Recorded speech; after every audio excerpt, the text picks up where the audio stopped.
Welcome to the April 17th, 2023 regular business board meeting of the Lower Merion Board of School Directors. The board believes it's in its best interest and the best interest of the students of the district to hear comments from district residents.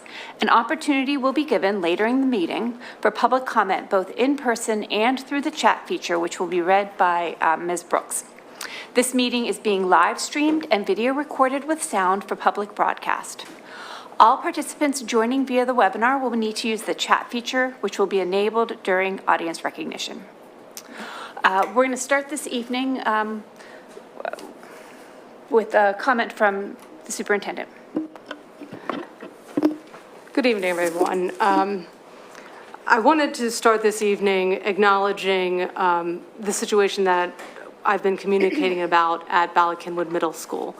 And while I had some prepared remarks, I think they largely track what I've already communicated to you. And because I know what's important to me is that people feel better. And I know that you don't. And I know that I'm going to continue to try to communicate, and my team and the people at this table want the community to feel better and to heal as a result of what has happened. And I know that what I have been saying hasn't been tremendously comforting for everyone. I hear that, I feel that, and I think about it constantly, about how I can be a better communicator, how as a district we can do this better. Because in this moment, I'm hoping everyone at this table would acknowledge, when I took this acting position, one of the first things I said is, the things that keep me up at night are not honestly the things that we are often talking about at this table. It's about where our kids are right now. We have survived a pandemic. We are in a much different place than we were 4 or 5 years ago. We have kids that have 24/7 access to technology. We have not coached them properly as a community, as parents. I'm a parent. I know I'm not doing a great job with my own kids on this. And we have to do it better as a school system, because that's what everyone expects us to do, fairly or unfairly. That's what we're asked to do every day, is be better and do everything. And I think everyone here wants us to do those things, and I want to do those things, because I think public education is so critical right now that it scares me to think that we can't do this better together. And I can tell you, I have met with every family that's directly involved in this, and they want to do better, they want to see improvement, and they come wanting us to help solve this problem for you and for everyone, and especially for kids. It is so critical at this time that whether I'm in this seat or someone else, that we can call upon the community and do it in a way that honors the voices out there, that honors the voices in our classroom, that honors our staff that work alongside and with our kids every day and see and experience what's going on firsthand. And I get that I'm not saying the right things right now, but I desperately want to, and I desperately want to work with you, and this entire board wants to work with you, and this entire administration and staff wants to work with you, and we need to do it better for our kids. And I am so sorry that this happened. There are devastated families involved in this, and I wish I could change that. And I'm sorry I can't, but I commit to you that I want this to be better, and I want to hear and make sure that we're addressing your needs and that we're as transparent as we can be moving forward, because I think that's the only way we're going to do this, is together.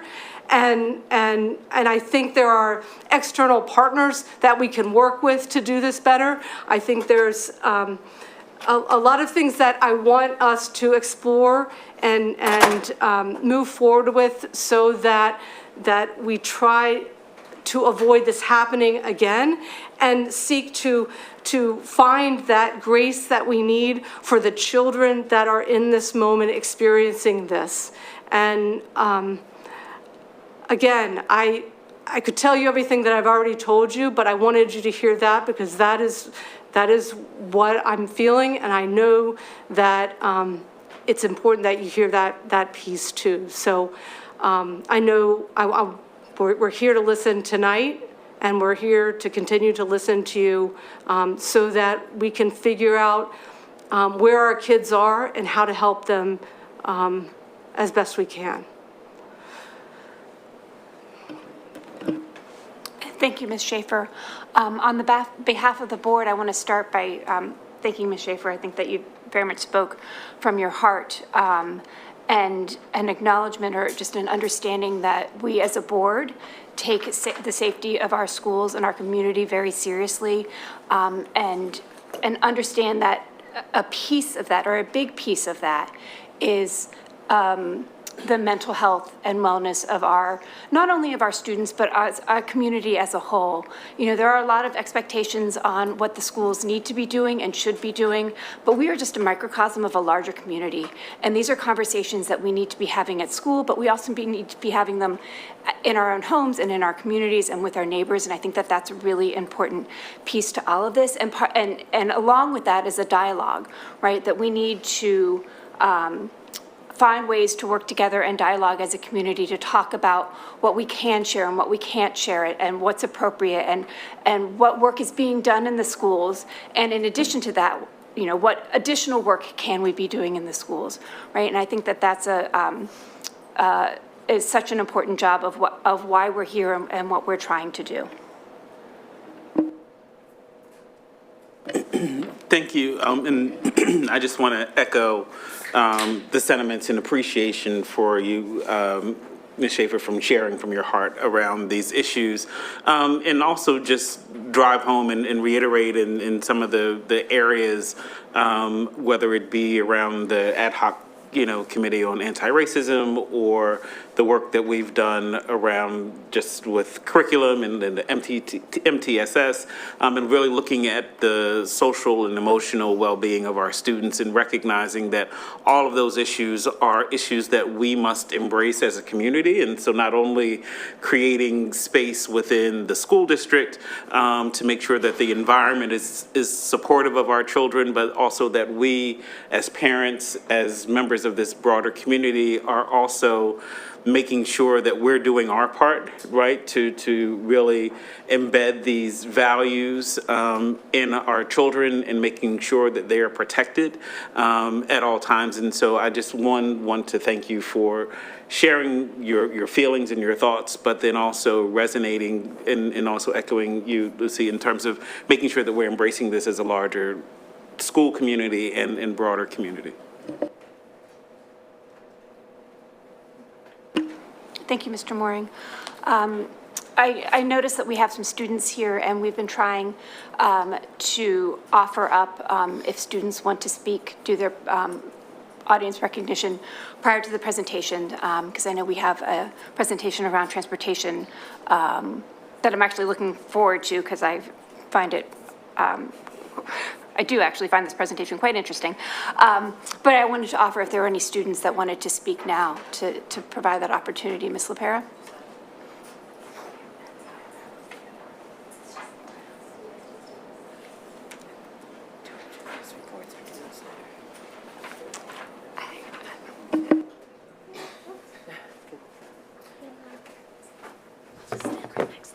Sure. Go ahead, Willa. Hi, everybody. Yeah, let me make sure I can hear everybody. I'm Willa Godfrey. I'm a junior at Lower Merion High School, and I'm the vice president of our environmental club. Today is Monday, the 17th of April, and in 5 days, it will be Earth Day. I'm sure I don't have to tell you what that is, but it's basically a day to raise awareness on the urgency of protecting our planet. For me, every day is Earth Day, and I know that's very cheesy, but not a day goes by where us students from Grow Oakwell aren't planning and doing all that we can to provide preservation to Oakwell. It's now month number 8 of us students coming here. Environmental activism is extremely valuable because these ecosystems need a voice. And best said from an article written in Baldwin's student newspaper, Oakwell Estate's uncertain future is being saved piece by piece, and the people moving this boulder of a project are high school students. The thing is, yes, we are pushing this boulder, but we cannot get this boulder up the hill without action from you guys. I really would like to ask to just be transparent with the developments happening and host collaborative meetings with us. We're getting a little bit tired of empty promises and being excluded from the conversation, though we have met with you guys and it has been great, but just definitely more follow through. Yesterday, we all went to Oakwell for a bio blitz. I see lots of faces here that attended, where scientists and environmentalists gathered and identified an incredible 400 plus species and counting, which has included specialist bees, fascinating beetles. Guys, we cannot live without thriving ecosystems like these. The district has a lot of struggles right now, as we just mentioned, and I know that it's kind of a dark time, but I want to share something positive because something that happened yesterday was great. We used the diverse green space of Oakwell for the type of programming you guys need in this district. Hands-on project-based learning with incredible community connections. Check out the project for yourselves on iNaturalist if any of you guys have accounts. Just look at the project Oakwell Biodiversity. And if you go on the Grow Oakwell website, you'll see what that looks like too. But we're showing you what you can give to your students using this amazing place that you own. Look at the leadership your own students and community are providing. You'll be astounded at what we were able to do with just a few hours of collaborative work on a Sunday afternoon. The possibilities for learning here are endless. I've said that before, but we just need to understand that and take action more. I cannot really repeat myself any more than that our demands really haven't changed because they haven't really been met. And meeting with you guys in the past has been really great, but the follow through on what we guys ask of you guys is not enough. Providing preservation to Oakwell is absolutely urgent, and we cannot push this more into the corner. Let's work together and really get some things done because we want it and you want what's best for the students, clearly. Thank you.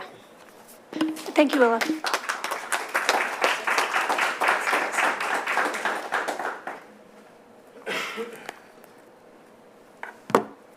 Hi, my name is Noah Four. I'm a senior at Lower Marion High School.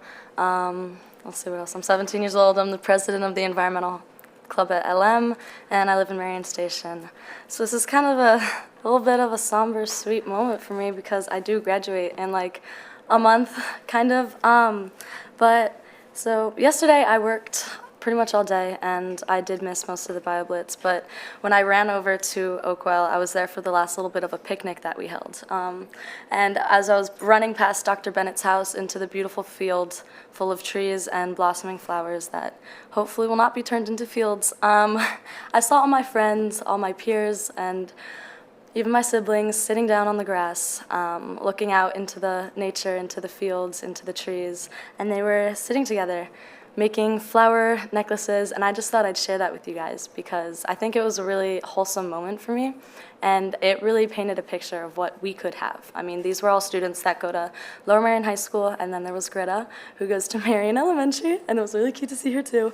But I'm still really pushing for this, and I do appreciate what you said about, you know, the struggles that we're going through, and I mean, there's a lot of hard stuff that we need to overcome as, I guess, things that are going on in our society and just systemically, you know, things to overcome. But I think it's also very important to look at the positives and the things that can significantly brighten our community, and I do still truly feel that Oakwell is one of them. We found out, like Willa said, there's over 400 species living in Oakwell. And counting. And counting, and counting. That's just from one day of people coming together.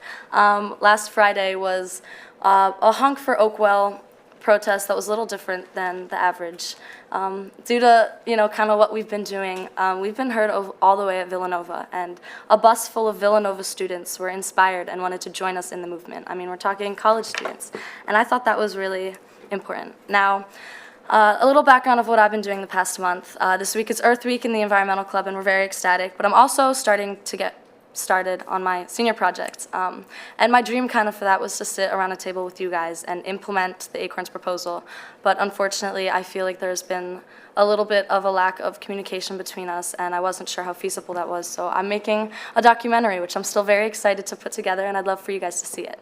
However, I do still really think that this is a possibility. We still have not heard back with the list of all the available fields that you guys looked into in the past, so unfortunately, we can't talk on that, we can't look back on that and take that into account. However, we think there's many possibilities, both within education, hands-on sports, community. I mean, we just had a whole bio blitz and we had a picnic, and we thought that was very important. And I kind of wanted to touch on one final thing that's a little more specific to our school. I guess I'll come back next month then. But thank you. Thank you, Noah.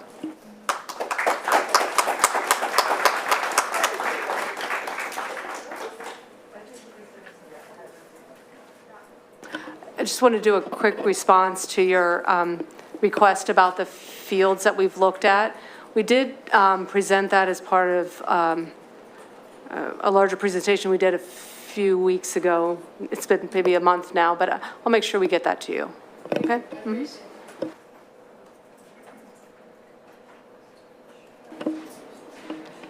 Do you want? Our student representatives to the board can do their student meetings. Ms. Wu, if you want to represent Lower Merion? Hi, good evening, everyone. So I'll just start off. On March 27th, the Lower Merion Technology Student Association, or TSA, demonstrated their commitment to community outreach by volunteering at Girls STEM Night. The event aimed to inspire girls in grades 4 through 6 to pursue their interests in science, technology, engineering, and mathematics. Additionally, the LMTSA has proven their skills in regional competitions, and we will be representing our state in an upcoming competition after our successful performance. Along with LMTSA, Lower Merion's high school's first robotics team, Dogma, and the robot Hertz has recently achieved notable accomplishments. Their hard work and collaboration with other teams during competitions have led them to a 7th place finish and then a 3rd place finish in the first Mid-Atlantic District qualifying events. Furthermore, the team has been recognized for their outstanding community outreach work, receiving the first Impact Award in honor of their efforts to promote STEM education. Likewise, like Dogma and TSA, the Science Olympiad team is preparing for their nationals competition in May, showcasing their diligence and commitment to excellence. Along with them, the Student Activists for Greater Equality, or SAGE, recently hosted a conference with a special virtual appearance from Governor Josh Shapiro. Together with Harriton, LM held activist workshops for many students from both the high schools, empowering students to become agents of change. The Lower Merion Environmental Club is currently hosting a Green Week, showcasing their commitment to sustainability, and also for Earth Day. The week will feature a variety of events, including crafts, activities, movies, and more. In addition to them, in athletics, Lower Merion High School's senior lacrosse midfielder Avery Bickle has been recognized as the Mainline Girls Athlete of the Week by PA Prep Live for her strong start to the spring season. Finally, as AP exams approach, students are actively preparing, and seniors are eagerly anticipating their senior project season. Thank you. Thank you, Ms. Wu. Ms. Simmons? Good evening, everyone. As we approach the end of the school year, Harriton is just as busy as ever. On April 12th, 11th grade Power students, in combination with Lmsb students, visited Howard and had a chance to explore the National Museum of African American History and Culture. Harriton recently collaborated on a school-wide quilting project to create connections throughout the school community and to showcase Black History Month quilters, and in particular, Faith Ringgold and BHG's quilters. On April 11th, Harriton SAGE members participated in a joint SAGE conference held at LM. On April 15th, Harriton hosted junior prom with a Back to the 80s theme, which was a great success. Harriton Build On recently went on a trip to Malawi to help build a school in a rural community. And individual Harriton students have accomplished just as much lately. Public Forum debate team of juniors Rachel Harmon and Lauren Bruner qualified to move on to the NCFL national competition in Louisville, Kentucky, in addition to seniors Rose Weathers and Veko Toika, who won the state title in parliamentary debate. 2 Harriton students were recognized in the 2023 Scholastic Art and Writing Awards. Willis Salmonson won a gold medal for a piece called The Circus Arrives, and Michaela Kumar earned 2 silver medals, one for Silk Road and another for Mother Nature's Hotline. Looking to the future, HTC, or Harriton Theater Company, presents the spring musical She Loves Me this Thursday, Friday, and Saturday. As always, thank you for your time. Thank you very much. We'll let the students go head back to their studying, and I'll turn it back over for our presentation for the evening. All right, tonight's presentation is the long-awaited transportation update from Mr. Aldous Vilsons, who's our supervisor of transportation here in Lower Merion School District. We have been talking a lot about transportation over the last few months as it's connected to healthy start times and how we're able to navigate that and the reasons why we need certain times when we have certain times or enough time between tiers. So I'm happy to have Mr. Vilsons here this evening to give us a more complete picture of our transportation system here in Lower Merion School District. So Take it away. Thank you. Thank you. Good evening. My name is Uldis Vilcinch. I'm Supervisor of Transportation for the district. After the emotional beginning of this meeting, I kind of feel a little bit out of place, but my presentation was scheduled a long time ago, so bear with me. If nothing else, if you find the topic boring, I have a little bit of something in my throat, so my daughter says I sound like a Dracula, so at least maybe you will find that entertaining. First, I want to thank our school board for ongoing support for transportation department. When we ask for buses, for technology or buses, we always get a support and financing for it. When we hire new drivers, when we interview new drivers, we always ask, how did you find out about us and why do you want to work for Lower Merion? And many of them know Lower Merion is a good school district, but one of the reasons they mention is, we saw your buses. They are new and they are clean and they look good. So that's important for us, and that's thank you to school board for that support. I also want to take this opportunity to thank all the staff in transportation department. We have around 150 staff members that transport students or support transportation, drivers, school bus aides, mechanics, office staff, supervisors. They are very hardworking people, but mainly what I appreciate from them, they care about students we transport, and that is the most important part for me. That means I can trust them. Transportation department was the first department that came back after COVID. While public schools were still virtual, non-public schools started attending in person, so we came back. Our drivers transported. We have all kind of safety measures, but it was almost like a first responders or first type of people that are very much exposed at that time. I also want to thank the routing department, who's put a lot of work looking at different healthy bell time, start time scenarios. We have been through a lot of them over the years. They have put thousands of hours analyzing data and at the same time doing their daily work. They have spent nights and weekends working on the start time data and scenarios. A little bit about transportation eligibility.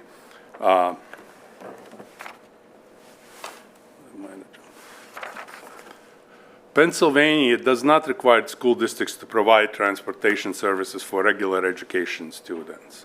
That is somewhat unknown fact. The only state mandated transportation are services for students with individual education program and charter school students. If district chooses to provide transportation services for regular education students, the district is required by the state to provide like services for non-public school students located within the district boundaries or outside the district boundaries at a distance not exceeding 10 miles by the nearest public highway. Transportation eligibility. The state law allows school district to ask school students to walk 1.5 miles to the bus stop. District policy has 0.75 miles for elementary school students and 1 mile for secondary school. For secondary school students. Many students who reside within a legal walking distance still receive a transportation services because they would have to walk on the roads that would be considered hazardous for walking. Some are PennDOT certified hazardous, and some, as a district, we feel they are not fit for walking. This is just a map. I know it's just an illustration. It's really hard to see. I'll zoom in a little bit, but the green are the roads that are hazardous, so students can walk on them. And there's just one small part of the township.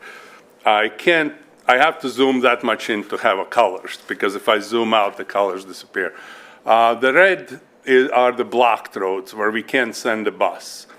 If you see there is one area with the purple, that's both blocked and hazardous. The small yellow squares, those are roads with a weight or height requirements.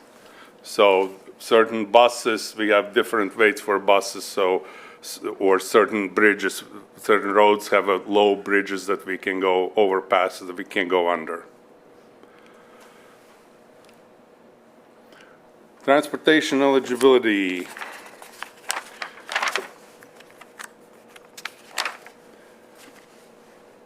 As a district, we are required to accommodate non-public school calendars and bell times that in majority cases do not align with district calendars.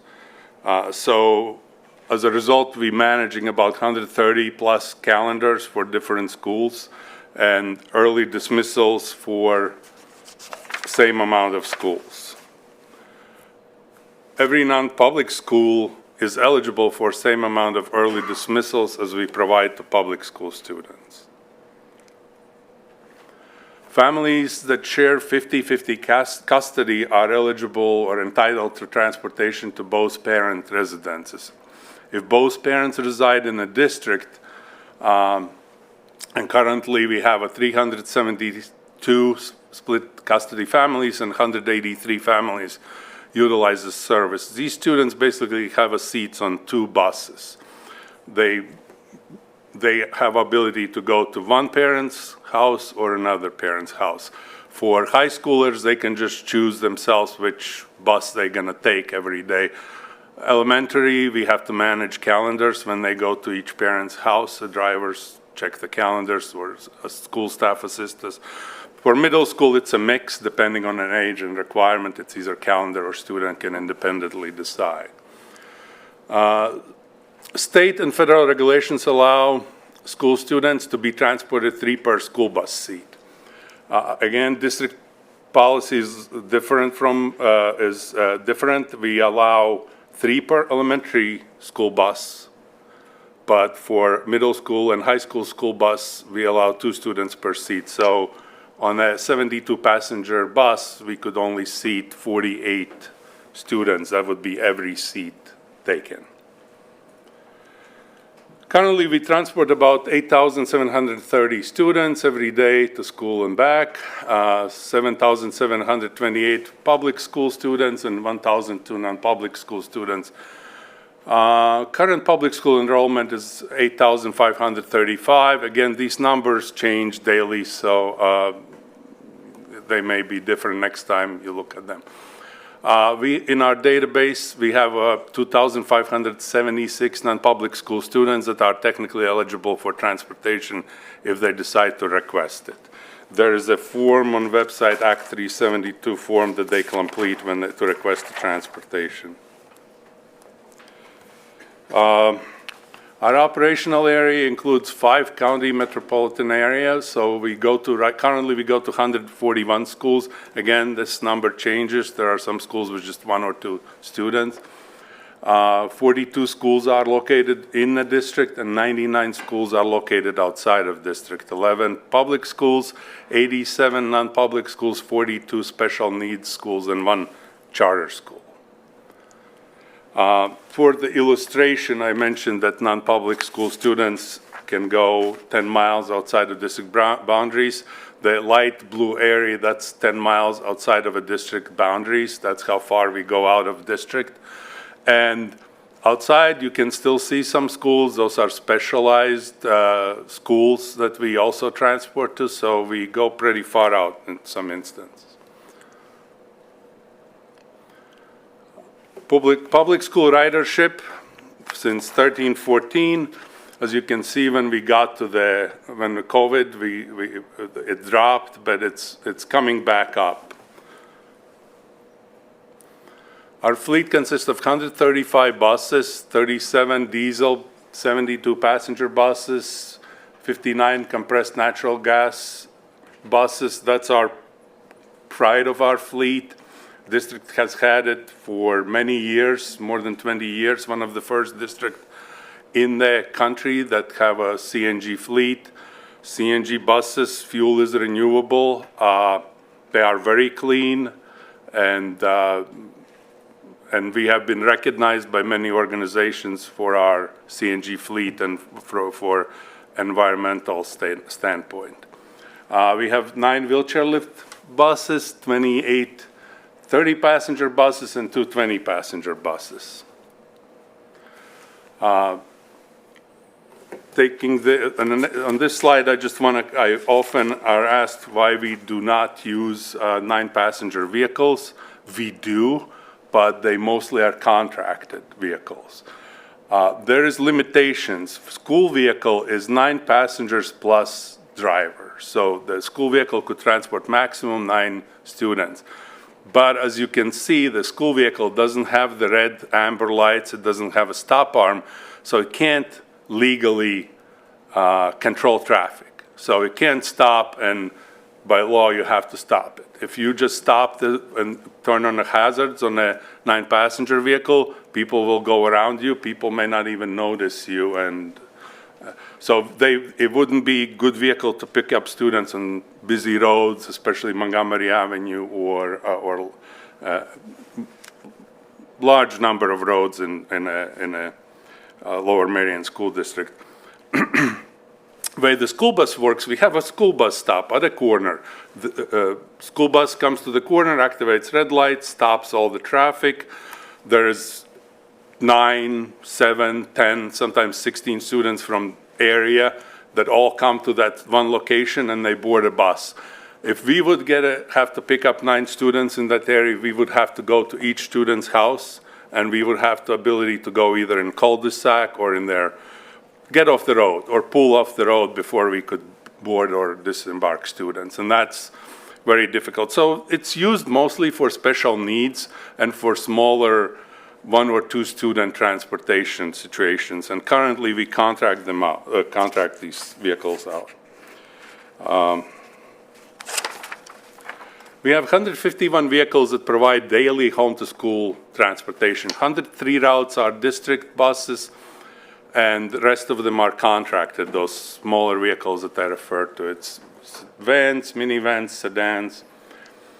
28 vehicles provide 53 shuttle buses to 70 non-public schools. I will illustrate our non-public school shuttle transfer system in the next slide, one of the next slides.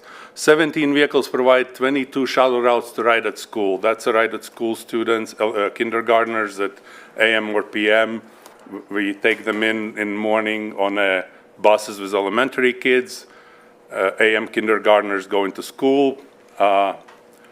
PM kindergartners we transport then to ride at school here in DAO, and we do that in afternoon in reverse. We take the PM kindergartners back to ride at school and bring the AM's kids to the back to the school and ride to school. See, it's so confusing that it's even hard to explain for me. But it's a quiet arrangement that requires a lot of oversight because those are kindergartners.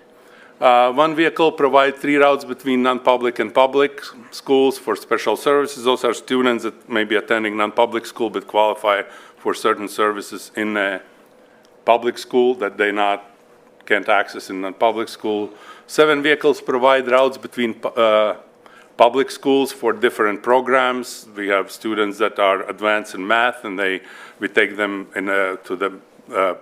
from elementary school to middle school for math, and then transport back to elementary school.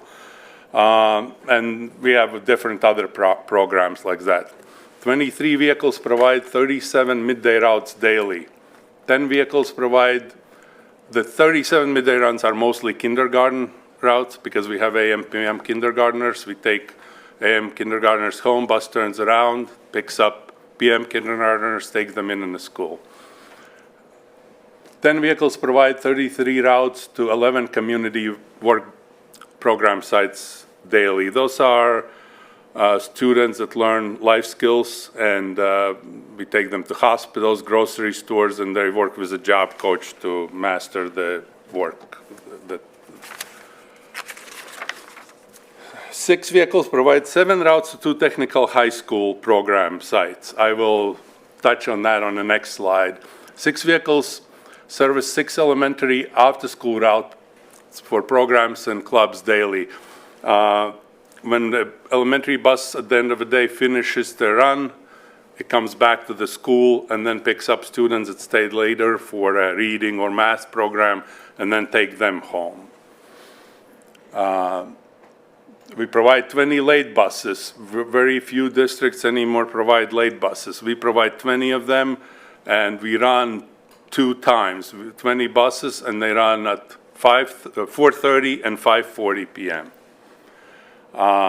For middle school and high school. We also have 5 vehicles that provide special needs late runs, which basically duplicate the regular late runs, but those are students that may need special equipment or bus with certain requirements.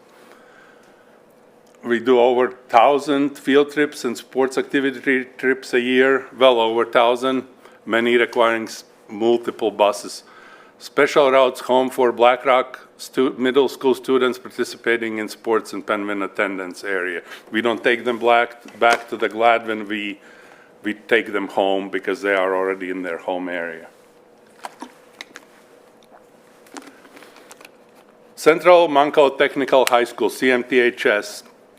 That is one of the challenges that we're going to have to figure out with the new bell times, because currently Lower Merion High School students actually get picked up by Harriton buses because Harriton buses cover the whole district, and they go to the Harriton, and at 7:10 they depart from Harriton together with the Harriton students to CMTHS morning program and arrive there at 7:35. At 9:50, Harriton students are picked up and brought back from CMTHS at 10:12, and accordingly Lower Merion students at 10:26. Then the midday bus pickup at 10:55 and at Lower Merion, and 11:10 at Harriton High School, and take the students PM students to CMTHS. CMTHS has AM and PM program. 2 buses then pick up CMTHS students at 2:15 and drop them at home. I can also note that when there is a testing day at high schools, it becomes a challenge because Lower Merion High School students ride on a Harriton buses, so we have to, for that week or 4 days, we have to find for them seats on a Lower Merion bus that they can go in for testing, and then after that week we go back to the normal schedule. I mentioned that we operate shuttle system, transfer shuttle system. Best comparison or closest comparison is probably airlines. When you don't fly anymore directly, but you go through the hub, it's not always convenient, but airlines do that because it's efficient. As you know, I mentioned we have 143 schools, so we wouldn't have a bus for every school. It allows us to pick up students across the district, bring them to the transfer points, and then they can get combined on the buses to their schools. It's very efficient way to transport non-public schools, and really, honestly, only way we can accommodate it. The only major difference between our shuttle system and airlines is that airlines set their times, where non-public schools tell us their times, and we have to route based on their requirements. We have to make sure student gets to school on time. This is just a kind of chart how that looks. Student is at home. They take a transfer bus from their stop at 6:15. This is Delaware County Christian. They come to the transfer point. At 7:30, they leave a transfer point. They have a short layover. They leave a transfer point and go to their school. Shuttle bus takes them to school. In the afternoon, the same process happens in reverse. We come to the school, pick the students, bring them to the shuttle point. They transfer to their home bus, and we take them home. We have personnel stationed at every transfer point to make sure to assist students with transferring buses, and because there are some very young students transferring buses. This is our current transfer system schedule. In AM, we have 2 transfers at Carrollton, 7:10, 7:35. We have 7:25 at Penn Valley and 7:50 at Marion. In afternoon, we go down to 2 transfer points, 3:30, 4:45 at Carrollton, and 3:30, 4:10 at Ballackinwood. There are some public students that also go through the transfer system. There are Lower Marion students that have an attendance area exception. So we take them from Lower Marion to from the schools they attend. From Carrollton, we take them to Black Rock or Welsh Valley, where they get on the middle school buses to go home. Early, when we looked at the healthy start times, shuttle system was a big challenge for us, because whenever we would change our times, it would really mess up everything.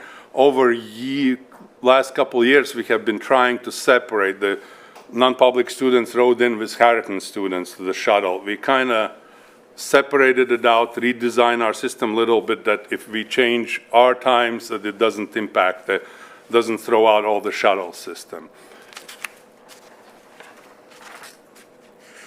We operate 3-tier transportation system. That is the most efficient system to operate. And in a secondary swap, that would be still 3-tier transportation system. And just the time between the tiers is slightly different. Overall, it's 10 minutes more between tier time. Just to explain, when it looks like we have 40 minutes in the morning, we truly don't have 40 minutes, because we can't bring the students to school.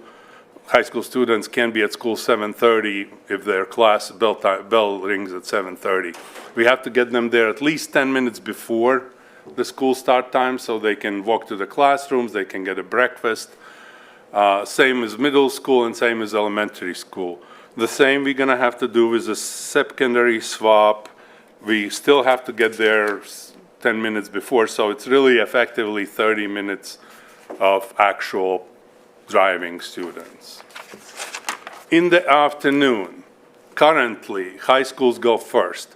Every high school has this chart. Every high school has this chart. They provide it to students. They post it. This is how our buses line up in afternoon. They start lining up around 1:30 for 2:40 bell times. So when the students come out of the high school, they know where to go, which way is their bus. They don't have to walk around, look for a bus. They know exactly where it is. This is Carrollton High School lineup. Same thing, just a different type of lineup. Again, they know where they have to be. So accordingly, based on the schedule, Carrollton High School dismisses, buses are scheduled to leave at 2:47 and Lower Marion buses at 2:46. There's no window. They load and they all leave at the same time. It takes a little bit of time for them to get out of a school, but they are scheduled to leave at the same time. That doesn't happen at middle school and elementary levels. So as you can see that Black Rock Middle School, we start the first bus is scheduled to be there, depart at 3:10, but then last bus is scheduled to depart at 3:29. As you can see, that bus probably not going to be on time, may not be able to do, the last bus at least, may not be able to do Gladwin Elementary School, because they would have to be there 3:41 in that time. So there is staggered departure, and then they staggeredly arrive at the elementary school. So the elementary and middle school, they really can't board all at the same time. There is supervision required, because we have to get the students on the correct buses. Otherwise, it becomes a disaster. Middle school first tier, now going with middle school being first tier, lineup and simultaneous boarding will not be possible. We may be line up at Black Rock, we may line up at Welsh Valley. BC will be a little bit trickier, but they won't be able to board simultaneously, even if we have all buses there, because they have to make sure that they announce a bus, that students that are high schoolers are more independent. They know their bus. Middle school is very wide range. So they announce a bus 55 is here, then they make a last call for bus 55 to make sure everyone is boarded. So middle school going first, it's gonna take us longer than a high school takes right now. High school second tier, high schools will take longer too, because now the middle school buses will not be at high school lined up like I saw your charts. They will be coming in one at a time, and based on the traffic, they're not gonna be probably in a particular order. So high school's gonna have to work up a new boarding system, and probably will require more supervision, because right now the kids are out of school and on a bus and gone in 7 minutes. It's gonna take longer for them to board buses, so they're gonna have to be more campus aides probably, and more supervision telling which bus has arrived and directing students. Again, this is very small font, I apologize, but bus seating capacity utilization. Sometimes I hear people saying, well, I saw your bus with 4 kids only or 5 kids on it. I looked through the list of buses. We have very few buses that may have, as I said, most of our buses do 5, 6 runs. So like they do 3 runs in the morning, 3 in the afternoon. If you look at a bus 4, Lower Merion High School, 59 students, we can only really seat 48. So we over assigning number of students, assuming that some of them won't show up. They may drive as friends and everything. Same with Welsh Valley, we have an extra student on there assigned because we over assigning students. Welsh Valley in the afternoon, it's 51 students assigned, and 59 are assigned to the Lower Merion High School. The next bus is 72 passenger bus, but it has a lower ridership. But it's 30, then 48 students, then 14, and then 34. Really, I have to use 72 passenger bus because you remember that only 2 per seat in a certain level, so 30 passenger bus can accommodate only 15 students. So the only really tier I could use a smaller bus would be 14 kids that go to Suburban and CMT-NHS. Another example of adding more, this is around 43. You can see we have 17 students assigned to Lower Merion High School, and 70 in the afternoon, 59, 77 assigned, and 80 in the afternoon. We can only accommodate 48 at best. And so we over-assign, and that way we make up for students that not riding. And as we go through as we start school year, sometimes we over-assign and we realize there are too many students on the bus. So we look at the bus loads and we try to even it out and make sure that we try to stay within 2 per seat. Here you will see on bus 59, there is one part of a run with 5 students. I could use a 9-passenger van for it, but it's not gonna open me bus. This is a Kinwood to ride at school. So bus took 46 kids to Kinwood Elementary. Then they taking 5 kindergartners to ride at school. That bus most likely is based here at DAO. So it's actually taking them away back to the location. And that time, all my buses are pretty much open by 9 o'clock. Here is another example. This is a Harriton bus that has 63 kids, but Harriton has attendance area is a whole district. And some of the Harriton buses are no way can they do middle school. So this bus have very little time before they have to go to Gladwin, but they can do the shuttle to Holy Child and transport 3 students. But as you can see, rest of the bus is 54, 63. So it's, again, we fully utilizing the capacity. Bus 22, here is another 3 students. That's a split custody situation. We taking students. They may not even ride every day, But again, this is Harrington bus that can't make it to middle school, so whatever little time in between they have, we utilize for something else. And this is Belmont Hills Ride at School. That's a scenario I described to you before, where we just turn around and we already done, all the buses are open, it's just the kids going to the ride at school.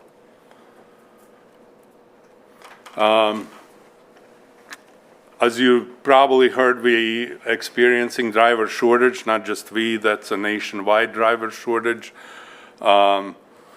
Sometimes I hear suggestions, you can just use some drivers from police and fire. I would be glad to use them, but they are not really certified to drive a school bus. I would have to put them through the 6 to 8 week training to get them ready to drive a school bus.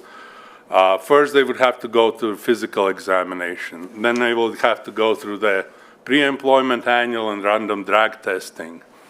Then they have to be checked in FMCSA clearinghouse. That's a new requirement the last 3 years. We have to run all the same background checks that are run for school employees. Even if they may have a background check from somewhere else, we have to run our own background check for specifically for a district. So most drivers that would have a commercial driver's license, that's most popular. But in order to drive a bus, you need P endorsement, which is passenger endorsement. You need air brakes endorsement. We use air brakes on our buses, and that special endorsement, you have to pass a knowledge test. Same for P, you have to pass a knowledge test. And S endorsement, which is most important, that's an endorsement to drive a school bus. That endorsement requires 14 hours in classroom and 6 hours in bus.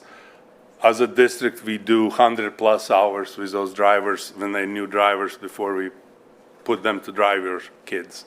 6 hours is not enough to drive a bus, and especially in Lower Merion with our roads, with Montgomery Avenue, where you're playing game of inches when they're driving next to semis.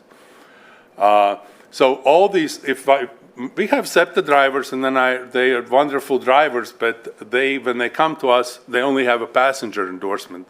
They do not have air brakes, and they do not have S endorsement. So they have to go through the training for air brakes and classroom, and we have to retrain it, to be honest.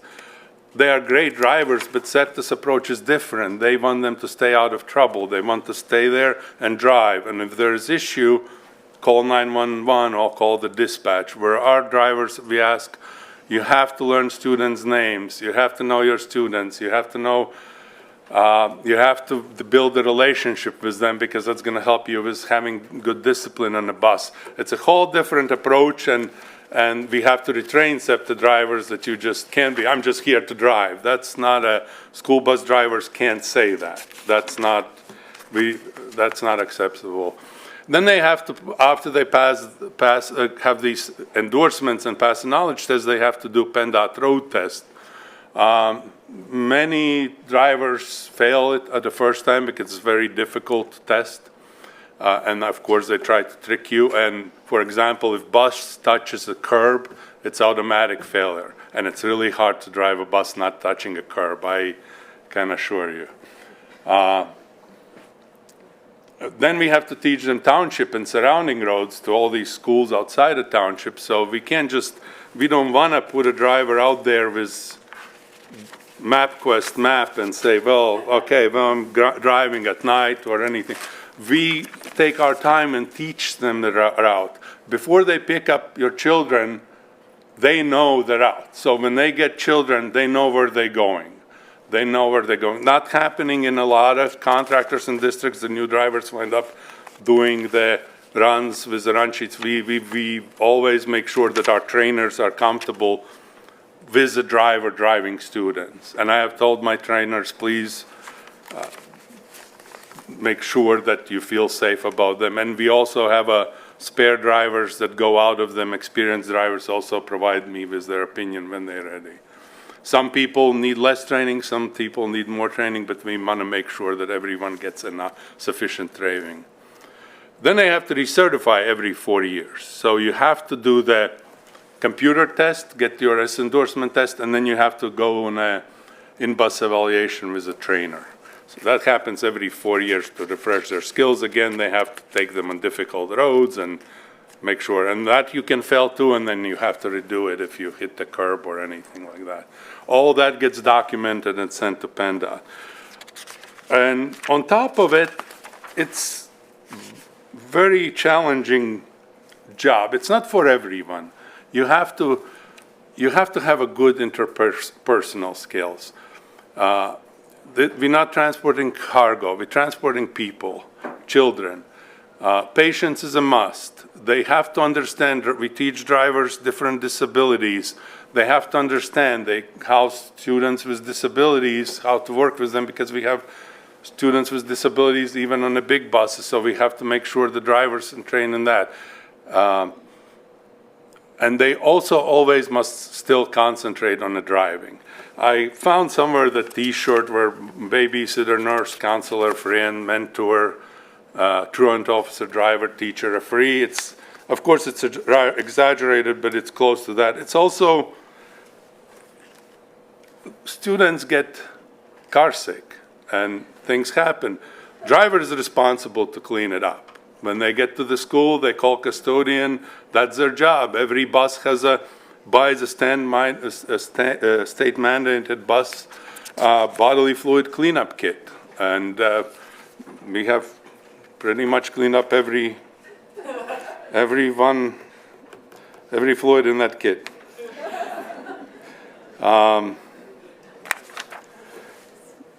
Driver's schedule, that's another challenge when you're looking for people. Not everyone is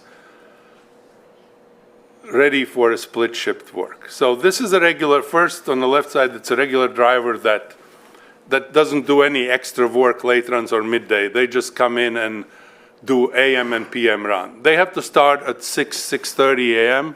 They are done by 9:30. Then they are off the clock. They come back at 1:30 and work until 4:30 to 5 p.m. So that's really becomes 10-hour day with about 6-7 hours paid time. So that's why many drivers decide to pick up extra work either in between, if middays, but those are very in demand, and senior drivers get them. Many of our drivers are working cafeteria and recess aides during day to substitute their income. That way they don't have to, and there are people who like the split shift. They go to gym, they go home, take care of the elderly parent or dogs, or, I mean, it's different people, different shifts, but for many people this shift is difficult. Now we go to late run driver. They start same time, they clock out in the morning about same time, depending on the run. They come back at 1:30, but they work until 6:30 to 7 p.m. That's when they come back and clock out. That's 12-hour day with about 8-9 hours paid time. So, and it's not always, often people think, well, driver just gets in a bus and you just drive, and you in a warm bus with the heat and dry. First of all, in the winter, it probably takes like 40 minutes for that big monster to warm up.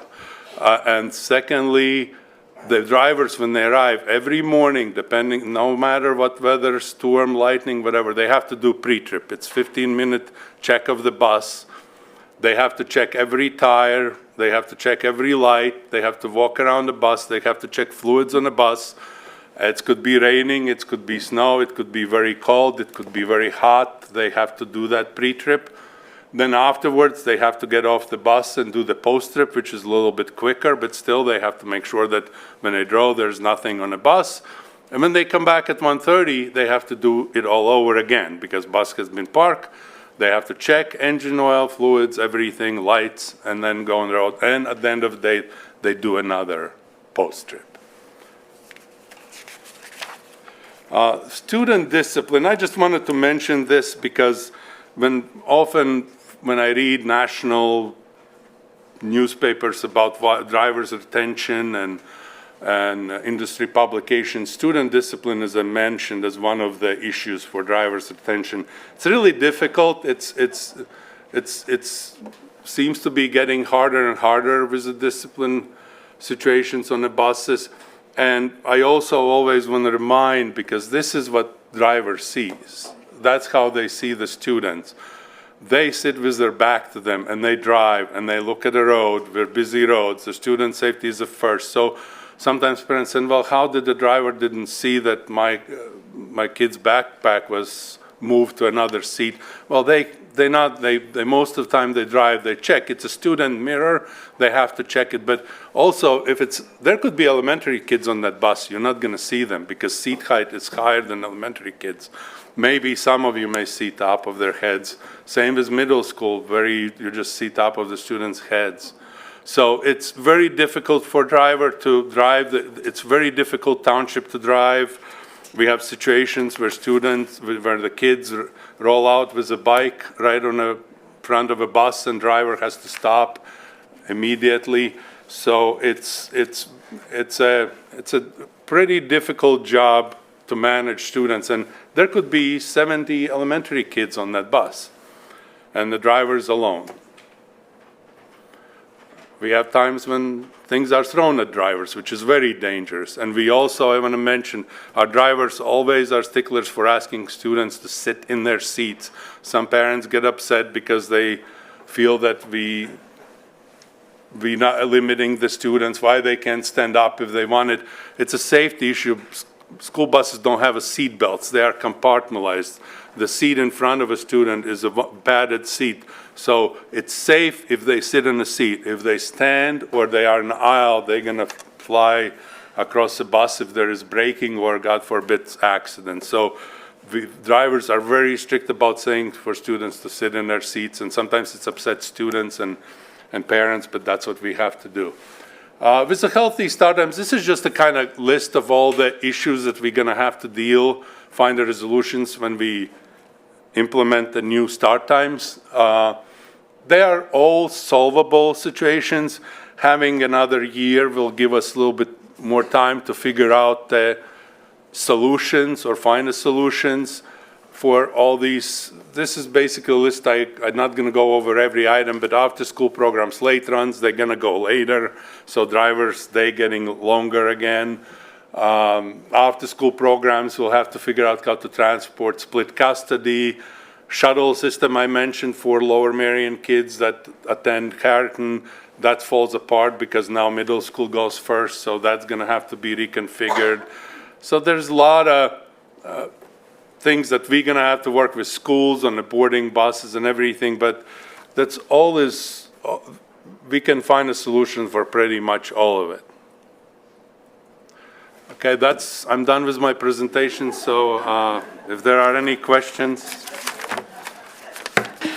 Thank you very much, Mr. Filsons. Ms. Kalish? Thank you, Mr. Filsons, and because Mr. Lill would be so disappointed if I did not. First, I want to acknowledge that we've recently hired 2 new bus drivers, which I think is fantastic, and we are hiring bus drivers in our district. If anybody wants to get a CDL with a school certification, we will train you to do that. We just raised our pay for bus drivers. There's a $4,000 sign-on bonus. So if you or anybody you know, anybody that's watching at home wants to drive a bus for Lower Merion, it's obviously a really important, really worthwhile thing. I know it is the thing that my little kid loves maybe the best in his day. So that's my pitch. I wanted to ask about those nine passenger, you know what I mean. I can't get the phrase out for some reason. I understand that we contract those out. Are those vehicles that we would still require things like a bus driver certification and a CDL to drive those? Or what would the certification differences be? They don't require CDL. They do require all the clearances and background checks that we do and random drag testing, but to drive a 9-passenger van, or they call it school vehicle, as opposed to school bus, you do not need a CDL. So is that also part of why we don't hire that particular role, because that's not a higher standard that we want to have hired in our district, or is that something different? No, that's not, I'll be honest, right now, if I can hire a person, I will train them into CDL because we have buses that's sitting and not being driven right now. If we're able to reach all the if we have full staffing, we can discuss about creating new category driver and take some work away from contractors and put it under training. But even then, I probably would have a CDL just for a flexibility that I can switch them from a van to the big So bus. it's basically just a utilization thing where most any other route that we would look to hire somebody to drive one of those 9-passenger vans would be one of these partial midday routes that would already be covered by a free bus that we have. Yes, currently they do mostly runs with 1, 2, 3 students, and many times these students are required, they have a nurse, they may have a bus aide or 2 even, and there are limitations. Some students are not allowed, have to ride alone due to their medical condition or different, Yeah, that's fine. Yeah, so there's different requirements and we use for them, but we don't really have a van with 9 passengers right now because I'll be honest with you, those vans are tight. If I'm gonna put 9 kids that close, my disciplinary problems will just gonna go through the roof. I've driven a 15-passenger van with a bus full of teenage girls when I was a camp counselor, so yes, I feel that pain as well. Thank you for answering my questions. And that's a good point because there used to be 15-passenger vans available, but they are illegal in Pennsylvania because they are high and there were turnovers, so there is 10 million penalty if you use it for transporting school students. Not, you personally can do it, but as a district, we can't. This was when I was 22, but also they always want the radio. Ms. Garrison? Thank you for the presentation. I do have a couple of questions regarding the bus drivers. You sort of alluded to this in your presentation. With the change in the school start time, will the bus drivers have a longer day? Yeah, because it goes later in the afternoon. Right now, it extends about half an hour. So, and late runs will be later. So it's going to be longer day. It's not going to be particularly more hours. It's just going to be probably a little bit more time in between. Okay. Can I ask a follow-up? But won't they be starting later? Oh. well, It's specific to your question. Oh. Yes, we're starting later, but it's our non-public schools still will go regular time, so the mix of schools, so we still, special needs, out of district will still, so nobody, a lot of them will still gonna have to start, yeah, they may start a little bit later, but just a few of them. Okay. Are they compensated with overtime? Yes. Okay.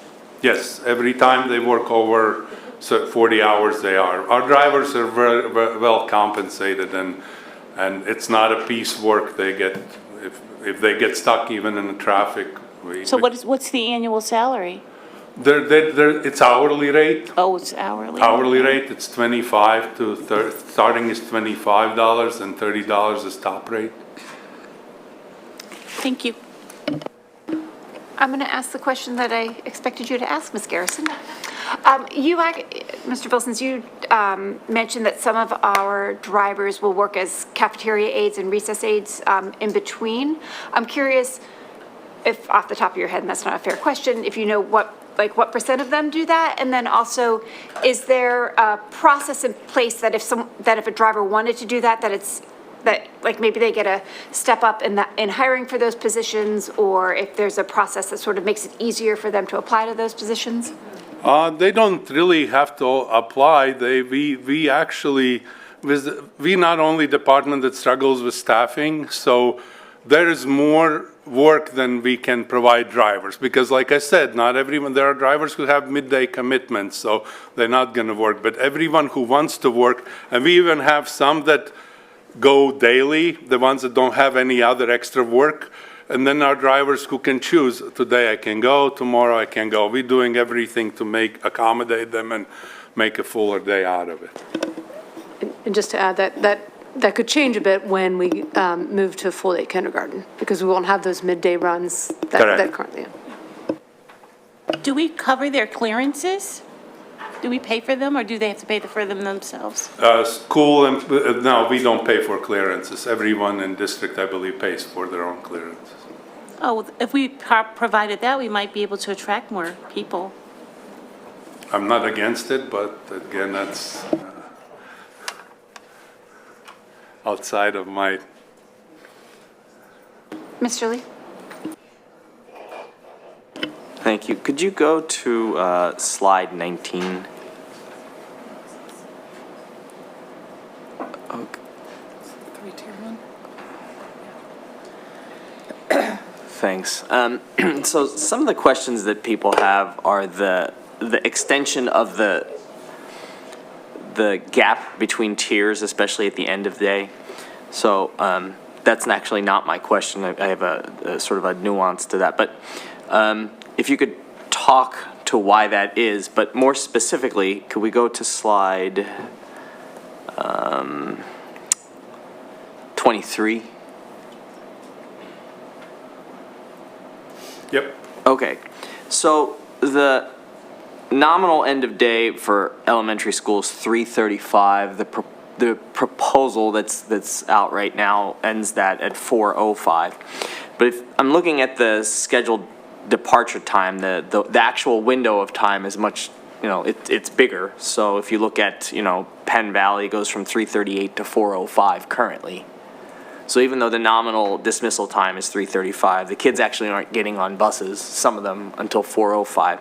Do you expect that window to be the same length on a 4:05 dismissal time? It's going to be close to that. It's going to be close to that. Extending, sorry, I didn't mean to interrupt you, but No, extending the gap between each tier, like currently it's 25 minutes, 30 minutes, it's going to 40 minutes and 35 minutes. That extension is not going to shorten that load time? It will. Actually, to be correct, it will, because more buses will be there for the dismissal time. Okay. But there will still be, it's hard for me to estimate, because the elementary bus takes 3 to 5 minutes to board each bus, so it will be different for different schools too. Penn Valley and Gladwin are bigger, they have more buses, it's more time to load, where Belmont Hills is really fairly quick to load. So it will be better in that sense, that when more buses will be in place when the students are coming out. I don't know if I'm explaining it correctly. Yeah, so your best educated guess, because the gap between tiers and the proposed plan is bigger, you would expect this load time window to be a little bit smaller? Yes, Okay. yes, a little bit smaller. We'll try to make it as small as we can, but like I mentioned, we have to work with schools, with the boarding procedures. Can we improve anything there? Okay. Because the kids are not really ready. If right now, this is current one. If Bell brings a 3:35, they're not ready until at 3:40 anyway, because they have to get to the gym where they are, or any other location school. Then they are sorted by the bus, kindergartners and everything, making sure that they are getting, and then when the buses arrive, they bring them out to bus. So right now, sometimes there are gaps. When the buses arrive, then there is gap maybe where they have to wait. I expect there will be very little gaps for it, so it's gonna go smoother. But to put a time on it, it's very hard, because it's all different time in the day when we're going now. But I expect it to be a little bit shorter, yes. Okay, great, thank you. Mr. Filson, something else to take into consideration, those elementary schools have a limited amount of space to stack buses. So if you have some elementary schools with a small bus loop, having all those buses there won't fit if they all show up at the same time. Thank you. Ms. Chirac? Okay, thank you so much. First, I just want to thank you for the presentation and modeling the comprehensive nature of bringing us into the problem, knowing where we are with the vote and having over a year to plan. It's so helpful to have this level of detail to then truly partner as a community and with the team to move forward. So just want to thank you. A few questions that I had were, in the ridership slide, and you mentioned the number of people as ridership. Is that actual ridership or who's signed up? Who is assigned to the bus? Yeah, Okay. it's not an actual ridership because we assign, like, it can be 80 kids on a high school bus. No parent will allow us that we're gonna get a call. So it's actual number of students assigned. Ridership changes every day almost. It's different seasons. On the snow days, it grows because parents don't want them to use their cars and things like that. So it fluctuates, even with the sports seasons, or high schoolers, they may have a friend with a car, then they may not have a friend with a car, and that's all. It's really unstable, but we kind of over years know which buses, which areas ride more, which ride less, and we have kind of adjusted that way. But we always have to make adjustments at the beginning of a year.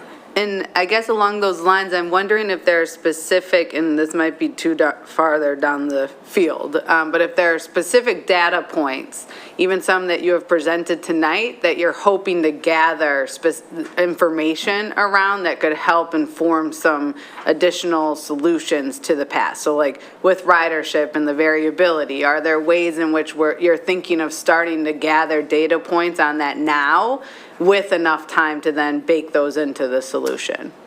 I'm very limited to, we gonna gather information, we do our best, but at this point, I'm not really, I can't ask parents, you're gonna use the bus or not. It's not they can tell me, but I don't, in a mass way. If the parent tells us they're not gonna ride the bus, we remove the student from a bus. But the situation with that is that there's nothing stopping parent in the 2 days calling back to me and say, I need my kid on a bus, and I have to provide that bus. I have to provide a seat. So we're gonna gather the data, but my data wouldn't be, like, it would be more district-wide type of thing that may have to be done. I know we talked about opting in, opting out, all those options. Although, honestly, I haven't really, and if you know anybody, I haven't found a district who successfully implemented opting in or out at this point. I talked to my colleagues, some of them tried, some have tried to pay stipends in some western part in Pennsylvania, but that's kind of falls apart because they're not able to really, not to transport if people change their minds. And would there be flexibility? I know you said you've gotten to a point that you've separated non-public school option ridership or routes from our classic routes. Would there be ways that, or are you thinking about ways to actually use the non-public school routes and the transfer stations to help support some options, particularly for elementary families, as transportation for other options at school? We will consider everything once we have a final. 5 minutes change so much in the whole scheme. So once, I know there's time set, but they have still some conditions attached to it. Once we have final options, we're gonna take a look. And honestly, we had separated the driver shortage. We have integrated more non-pubs on our buses just because we're dealing with driver shortage. Just to give you an idea, we started year with 111 runs, that's what we needed, but due to driver shortage, to avoid canceling runs for some students, we're running 103 runs right now. They are tighter, there are more kids on the runs, but, so yeah, it definitely will look at every option, but we really need, and with like opting in and opting out, like if that would be next year, I need to know now because our routing team already routing for next year. We already, in our software, we graduated kids to the next grade. They already there.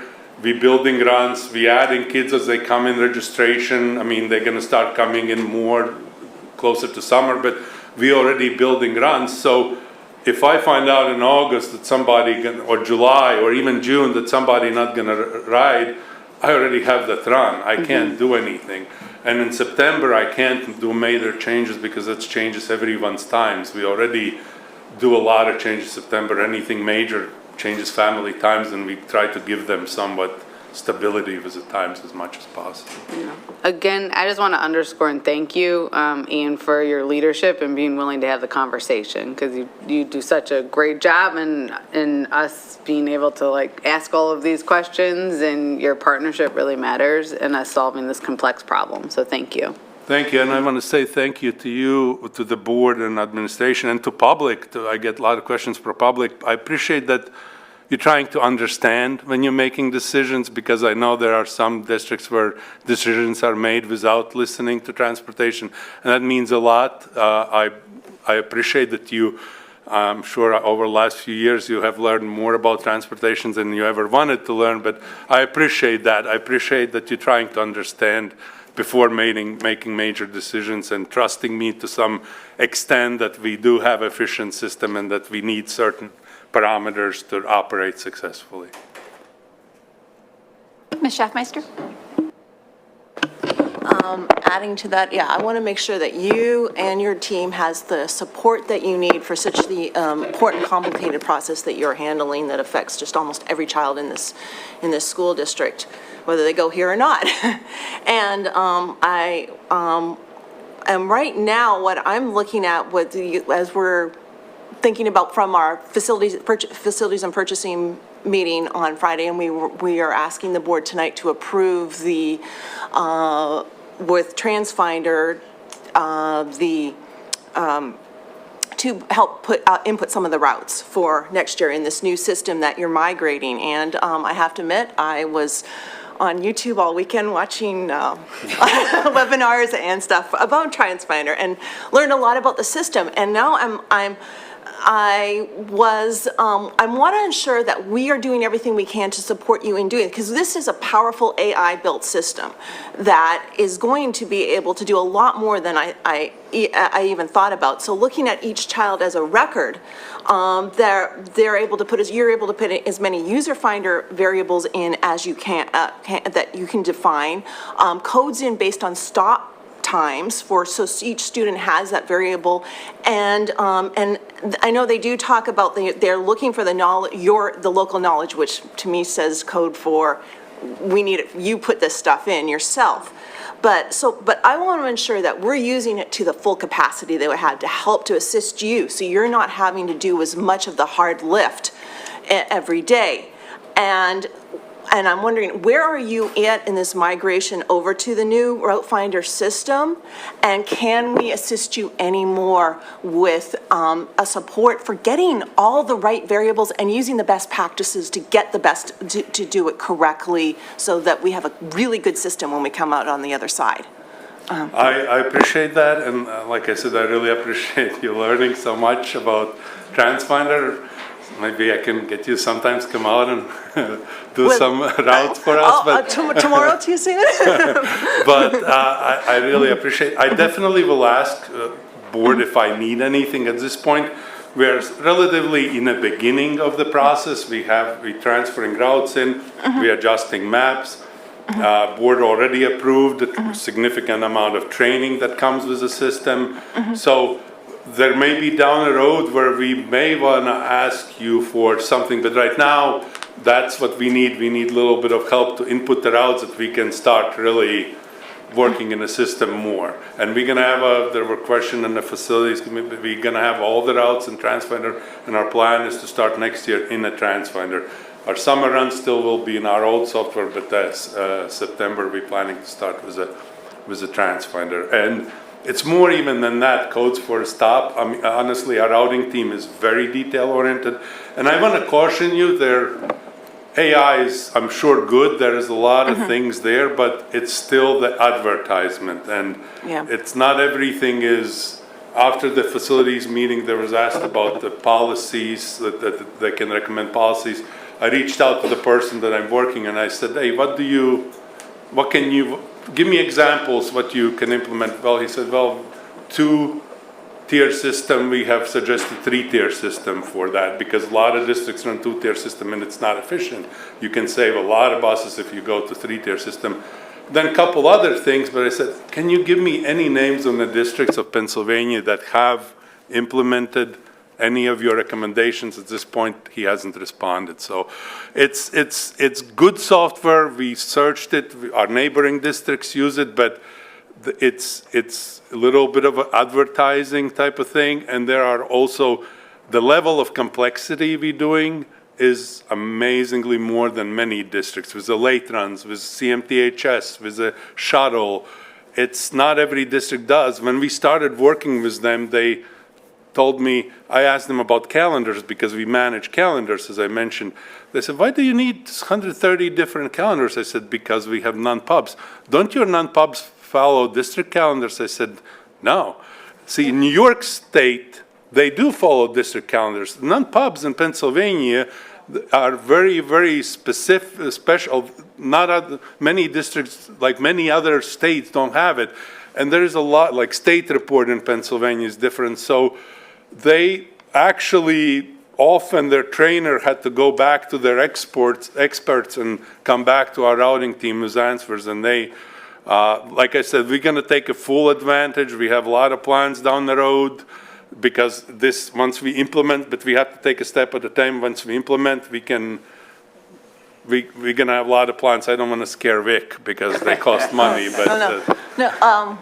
Yeah, so that makes sense. I mean, from what they were said a lot, they wanted user input so they can make it the best system, or what, best, that's a little bit, but make the system better to meet the needs of their clients. So hopefully they're taking your input and will be incorporating some of these suggestions.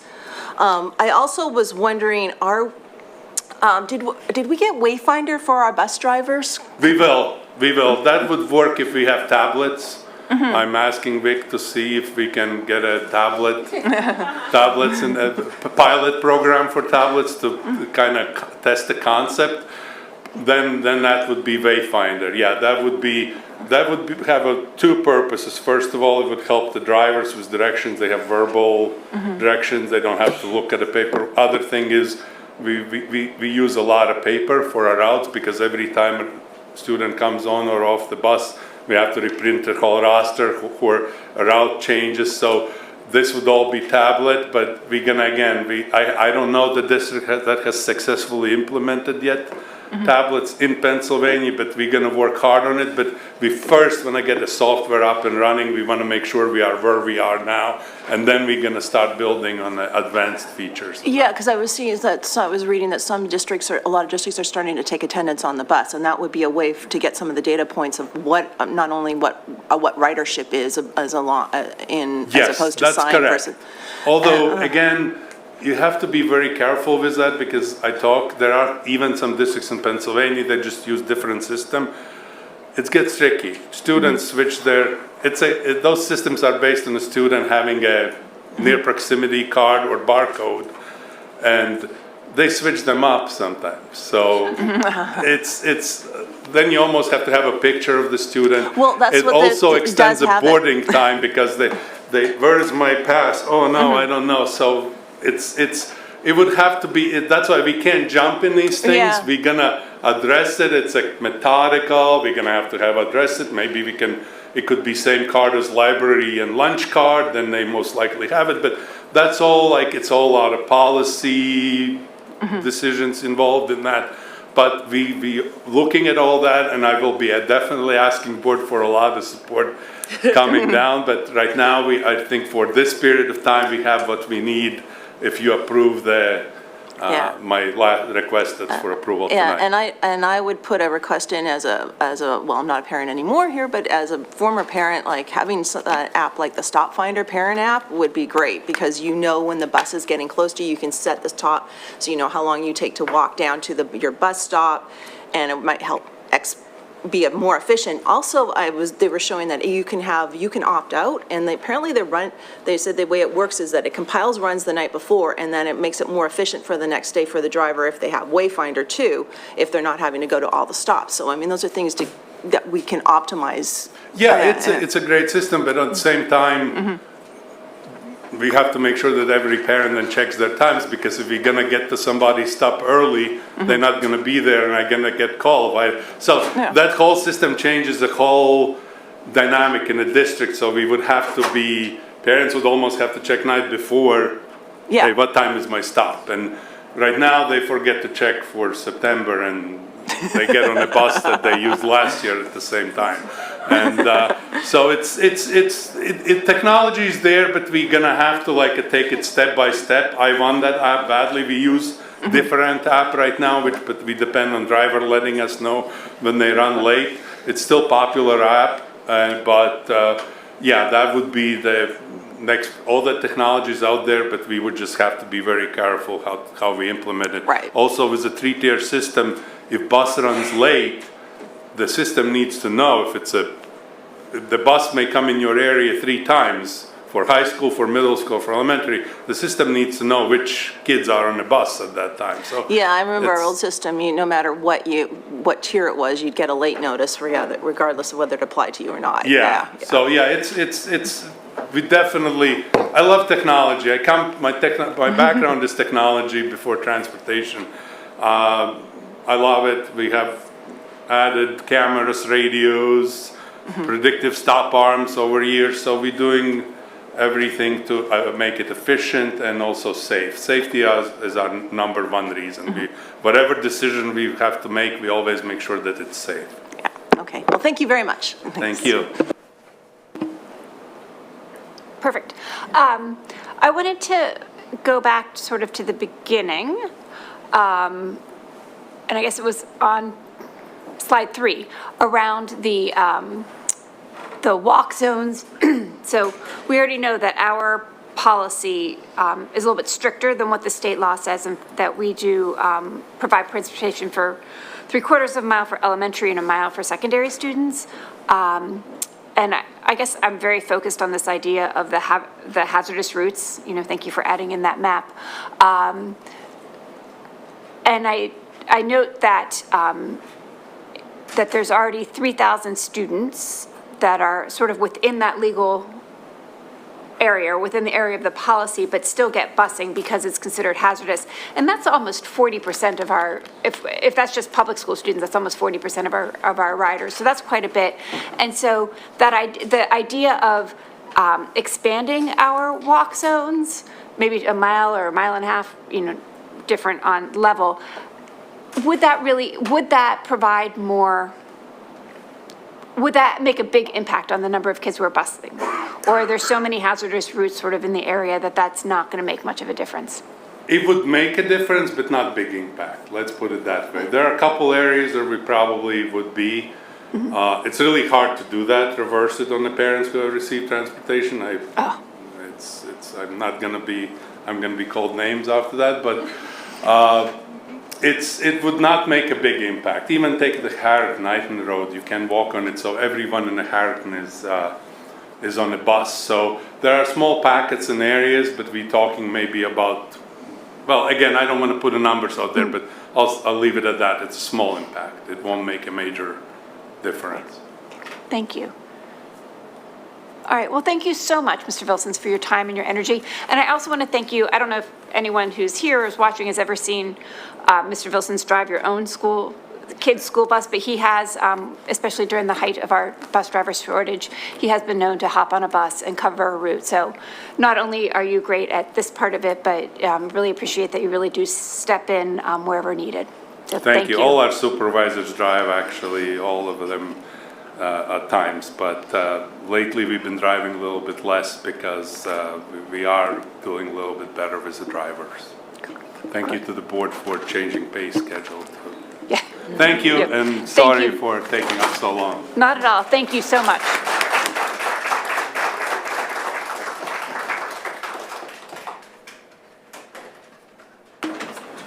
Terrific, great. So we're going to move on to our next agenda item, which is the committee meeting reports. Our students already presented their reports and went home to study.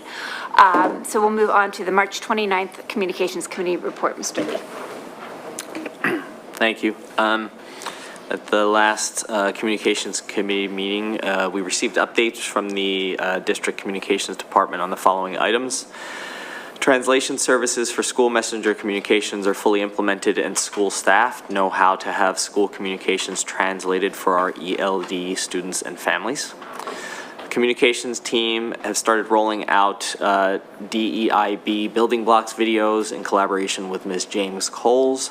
These are video interviews of students at Harriton High School and Lower Merion High School discussing issues and challenges around building belonging. The series will continue with staff at Penguin as the next community to be interviewed. Work on expansion and updates to the inclusivity and belonging pages on the LMSD website continues and are expected to go live this month. Communication efforts in progress on student superintendent search and start times process. Communication response to the recent OCR complaints against the district alleging that district affinity programs discriminate against white students and boys.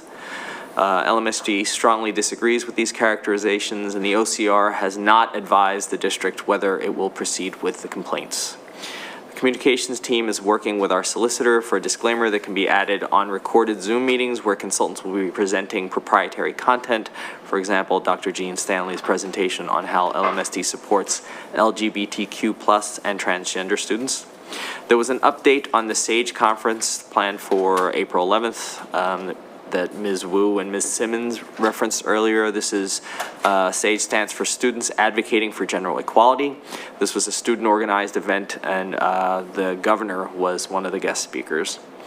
We received an update on expected content for the upcoming community newsletter, and received an update on the status of the new lmsd.org app, expected to roll out this summer with the ability for users to personalize content and personalize subscriptions. As well, the meeting actually was actually a very well-attended meeting for a communications committee meeting, which usually has 0. So there were a number of community members in attendance, and there was a very thoughtful group discussion on the OCR complaints and overall district communication strategy, especially with regard to incident response. The recording is actually available on the website. I invite anyone who's interested in viewing to please view that recording. I thought it was a very, very, it was a good two-way conversation between the community and the board and Ms. Schaefer. The next communications committee meeting will be on May 31st, 2023 at 7 p.m. Thanks. Thank you very much. The next committee report is the March 29th Curriculum Committee meeting report. Ms. Kalish. Thank you. The April meeting of the Communications Committee was held March 29th to accommodate spring break. The meeting centered around an in-depth presentation on the result of the district's equity study. No? Sorry, I thought people were looking at me with questions. The study began late 2020 with primary focus areas including curriculum and instruction and pedagogy, professional learning and staff diversity and hiring. It had a 12-member advisory group consisting of parents, educators, counselors, board members, and community leaders. The professional development module consisted of a document review, district-wide teacher, student, and caregiver surveys, and administrator focus groups. Findings included a need for strong relationships with colleagues to have productive conversations around DEIB, a preference for concrete lessons and strategies, a need for consistency and longevity for depth of learning. Recommendations included personalization by grade and content area and an intersectional approach to professional development. The curriculum instruction and pedagogy module consisted of a review of district curriculum using a scorecard, district-wide teacher, student, and caregiver survey, and classroom observations. Many students, though fewer secondary students of color, feel that their classroom environments reflect a variety of cultures and experiences. Many students say they read texts by authors from diverse backgrounds and identities. Recommendations include culturally responsive curriculum review tools, providing opportunity for community feedback on review, a review of materials on bias, aid and practical guidance for teachers on community and family relationships, and continuation to build organizational infrastructure. The workforce diversity and hiring module consisted of an HR document review, focus groups with BIPOC educators and administrators about hiring and onboarding, interviews with the HR team, and an educator survey for those who participated on hiring committees. Findings included LMSD has a higher rate of staff of color than the state, but not high enough to be proportional with the population. A general agreement that we need more diverse staff. The district using a lot of strategies to recruit candidates of color, but encountering external issues that can impact recruitment.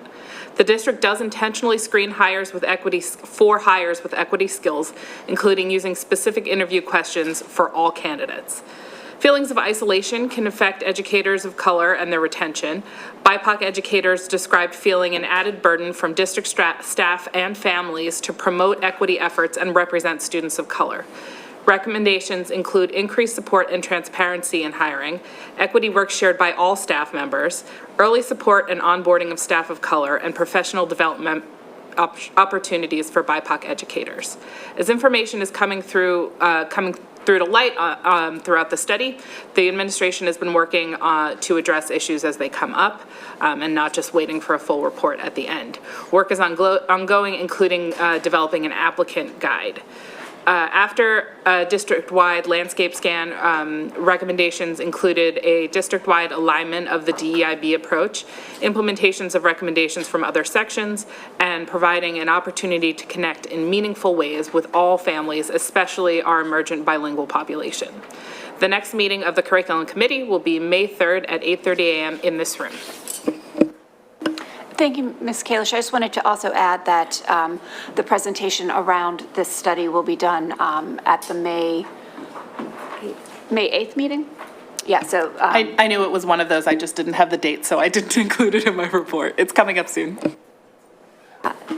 Thank you. And Ms. Schaefer is going to do a brief policy committee update for us. Yes, thank you. At the last policy committee meeting, which was held March 31st, I believe, which was our April meeting. A couple items that were reviewed for second readings, which are presented to the board this evening. In particular, policy 114, individualized student supports and services, was revised, as was policy 124 and its related administrative regulation around extracurricular and co-curricular activities. Those were revised and approved subject to a resolution agreement with the Office for Civil Rights. The additional item that is being approved or being recommended for approval for as a second reading is the policy 136, home education, and its related administrative regulation, and that was revised pursuant to changes in the Pennsylvania School Code related to home education programs. As a first reading, the policy committee considered a revision to the policy and administrative regulation 235, which is student rights and responsibilities, to incorporate policy 246, which is discriminatory harassment, bullying, and hazing, so that 235 reflects all of those behavior expectations and consequences under one policy. We will, as that moves forward, ensure that the community and parents and students are aware of that transition and where to look for that information. Also, we are excited to move forward our revised student wellness policy and administrative regulation, which was revamped to address more holistically the idea of student wellness, which was previously defined pretty narrowly based on compliance standards around nutrition and physical activity. So we are moving forward as a committee. We have our wellness committee working on this together with a subcommittee, writing committee, to expand the definition and ensure that it reflects how we think much more holistically about student wellness today in Lower Merion School District. And then finally, as administrative regulations, there's some revisions to our technology administrative regulations, particularly around cybersecurity.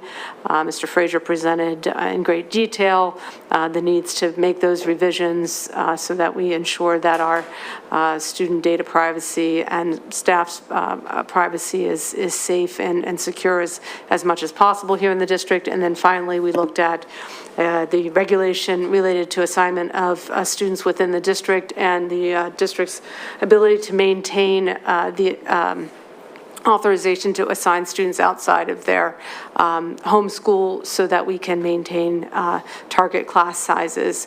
We started this program a while ago, and it's been in place for, I don't know, 8 to 9 years now as a way to manage the enrollment growth. And we use it very sparingly now, but it is a helpful ability for us to do that. Particularly, this happens a lot after the school year has started, and our need, and once we've locked in section numbers across buildings, to be able to ensure that rather than overcrowd certain classrooms, we place a student in another school to maintain those class size guidelines. And this happens, this occurs only at the elementary level. And I believe that is it. Thank you very much, Ms. Schaefer. And then our final committee report this evening is the April 13th Facilities and Purchasing Report. Ms. Schaffmeister? Thank you. For the Facilities and Purchasing meeting, this is a summary of discussions and recommendations for the items included on the agenda.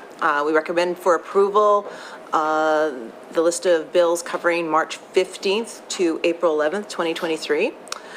The purchasing report items were reviewed and recommended for approval, included the $9,750 to Johnson Controls for fire and burglar monitoring service, and this is a contract renewal for the school year 23-24, and it's pricing under a PA Marketplace DGS contract. $60,670 for a 3-year agreement with Siemens Systems for building automated system gas service monitoring, which is part of the HVAC system located in the 6 schools district-wide. We're approving the payment for, we request to approve the payment for school year 23-24 at $19,150 and locking in school years 24 to 25 and 25 to 26 with slight increases on the out years. For another 3-year agreement at $59,586 with Johnson Control for building automated system service monitoring, which is part of the HVAC located at Harriton and Lower Merion High Schools. And we're approving this, we request to approve school year 23-24 at $18,354, locking in the school year 24-25 and 25-6, again with slight increases.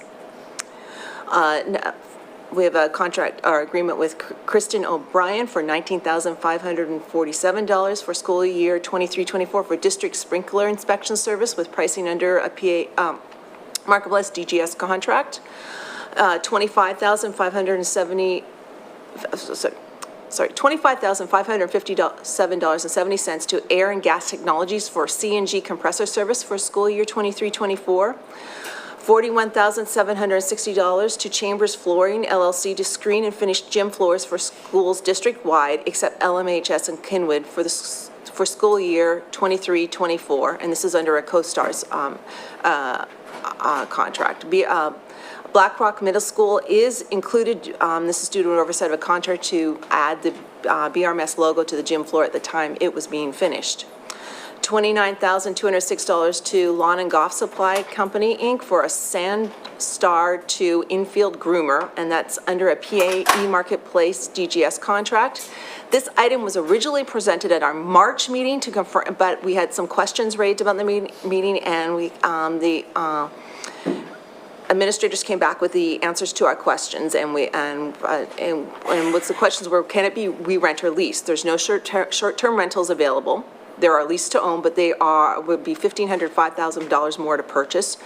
Can we use a pull-behind model? Pull-behind does not dig enough for purpose we need for fields, especially for helping expedite drying to have usable fields after a rain.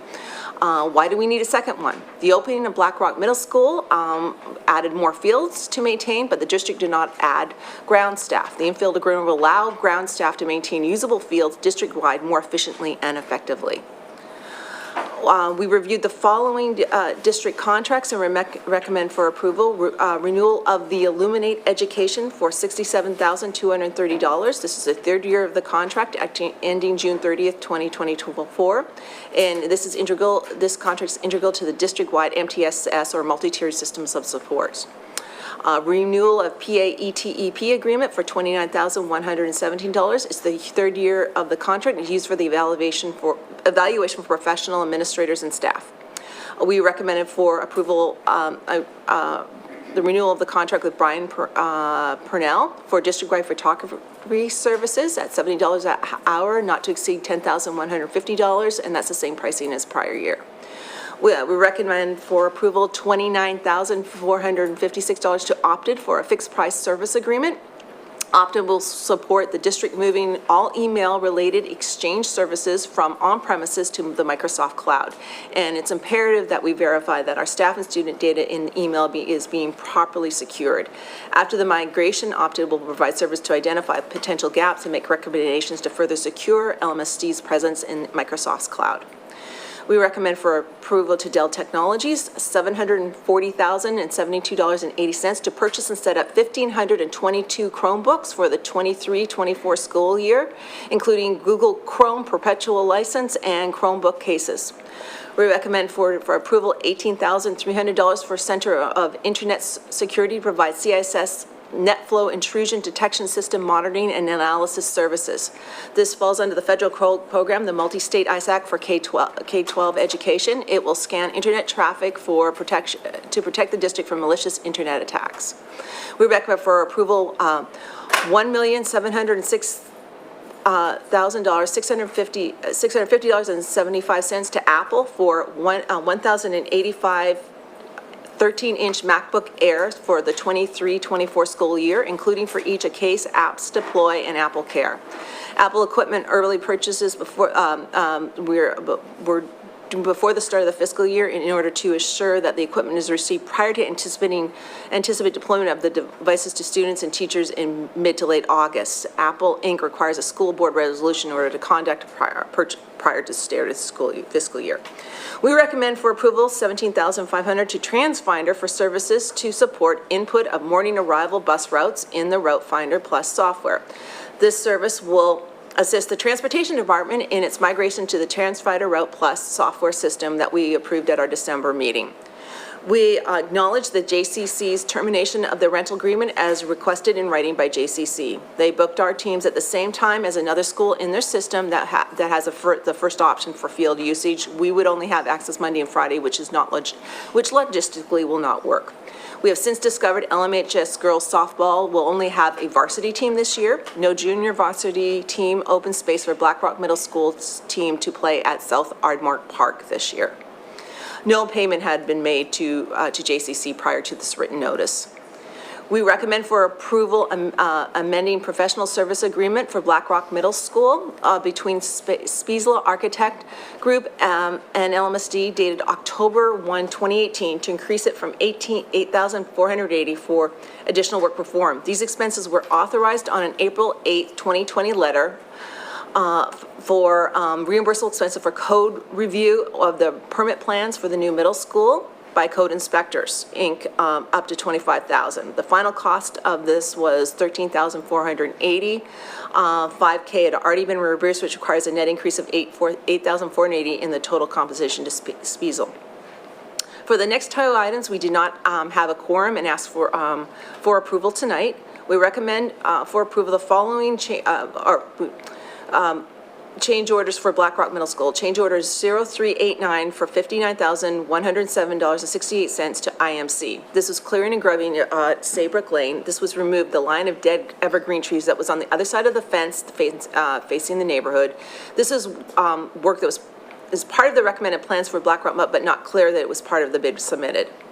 $125,000 change directive to Gessler to perform site restoration, landscape, and hardscaping at Black Rock, but had not been contracted with the company to complete. This is primarily will include the planting along the Saybrook line on the neighborhood side of the street as stated above, and it may include replacing trees under warranty with IMC. We also received an update on Black Rock Middle School. The remaining completion includes the science rooms with 4 temporary sinks to be replaced with acid-resistant sinks and countertops no later than early summer, track coating in June 2023. There's still remaining some corrections to the audio-visual issues, and a punch list of work is ongoing. To date, there have been $5,147,019 in total change orders on the construction project. The bulk of these change orders are resulting from four main causes: 42% for additional work related to soil excavation and site preparation, 21% omissions or errors made by professionals and subcontractors related to the building design, 15% omissions or errors made by the architectural firm in the building design, 12% requested by Lmsd. There are $2,041,578 in claims made by contractors and $565,666 in claims made by Lmsd. We're currently working to resolve through a dispute resolution process.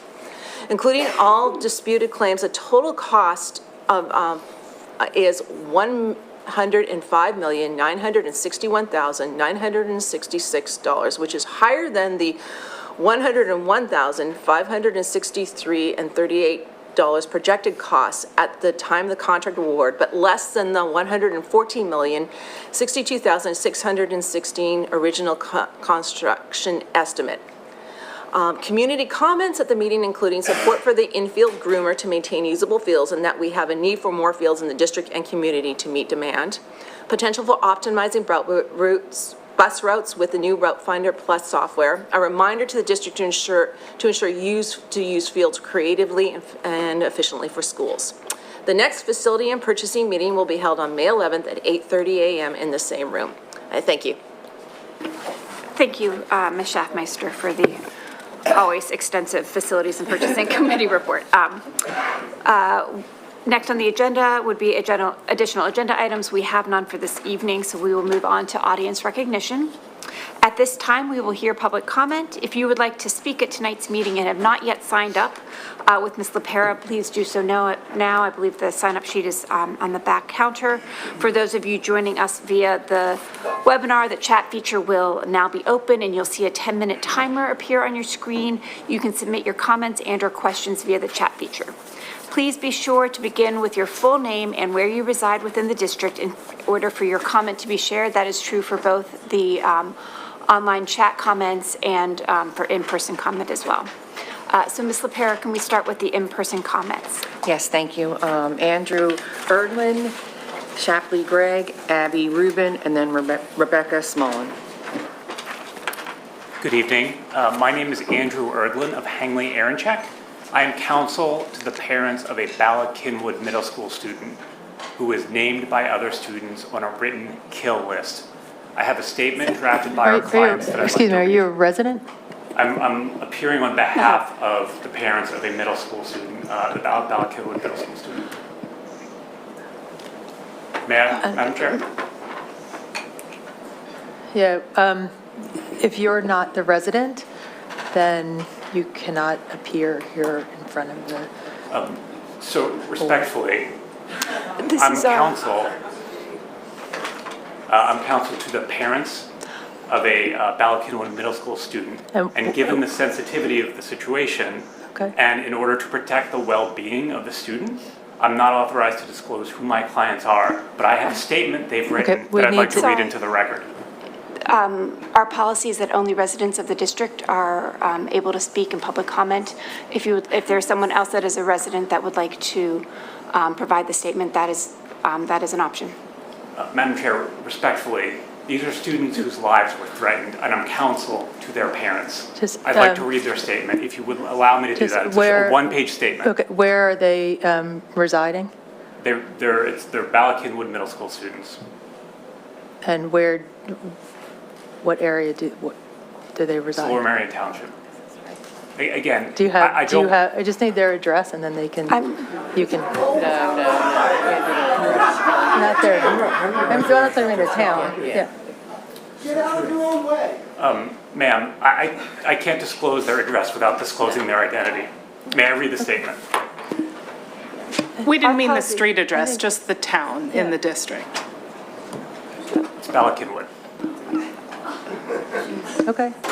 I think you should let him. I think you should let him say the statement. Yeah. Go ahead. Thank you. Yesterday, the district confirmed in an email to parents that many of the students who created the kill list would be permitted to return to school today. As a result, our son did not attend school articulating the understandable position that he is terrified and not comfortable being in the same building with other students who have threatened to kill him in the very building that was part of the threat. The district has allowed these students to return by claiming that there was never a credible threat to our child or the school community. However, the district has offered no explanation or justification for this determination, purportedly on the basis of privacy laws. The district refuses to tell the community exactly what the threat was so that parents can decide for themselves whether they believe that their children are safe at school. Moreover, the fact that the district is allowing the responsible students to return with certain safeguards in place, such as backpack searches, contradicts its claim that the threat was never credible. Either these students pose a threat that needs to be managed, in which case the district is, under applicable law, allowed to share the details of the incident, or they don't, in which case why is there a need for backpack searches and other safeguards? The district can't have it both ways. It's obvious that text messages including, quote, "Every day I think of school shootings and hope the most people die," and quote, "I hope the following people will get shot," should be considered a credible threat. The district should reconsider its determination and share full details of the incident and investigation, at the very least with parents of children identified in the kill list, including anonymized language of the threats so that parents can decide themselves whether the threat was credible. Of greater significance is the impact that these students' return is having on our child and presumably other students as well. This incident has taken a steep emotional toll on our child, and now the district is expecting our son to attend school with students who created a kill list with his name on it. Ask yourself whether you would allow your child to be subjected to that type of emotional trauma. It is unfair and absurd that our child is the one being punished by having to continue to go to school with the kids who threatened him and put his name on a kill list. In fact, the district's decision reflects a deliberate indifference to his well-being. There is another path that the district could take that would balance the well-being and needs of both the offending students and our child. A path we understand has been taken in other, less extreme situations. The offending students could return, but to one of the other middle schools in the district. We have asked for nearly a week why this solution cannot be adopted, but the district has refused to answer this question. That's extraordinary. One moment, I'm almost finished. We have asked, We do so we asked the board stop to the step in. conversation at 3 minutes. Ma'am, these students' lives were Thank you threatened, very ma'am. May I much. just finish? I have one paragraph left. Thank you very much. It's a one-page statement. Thank you very much. May I finish? We have extended our Ma'am. policy to allow you to speak. I would be finished by now, respectfully. No. We asked the board to Thank you step very in much. Thank you very much. We give everyone 3 minutes. Shapley Gregg, then Abby Rubin, and Rebecca Smolin.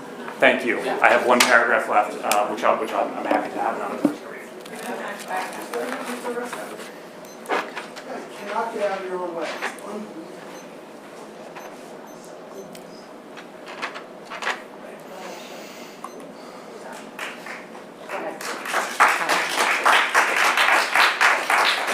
The final paragraph is, so we asked the board. Please share your name and where you live in the district. Anna Stockman, I'm a Lower Merion School District parent. We're asking for the neighborhood you live in. The neighborhood is Penn Valley. Thank you. Thank you. I'm sorry, your name again? Anna Stockman.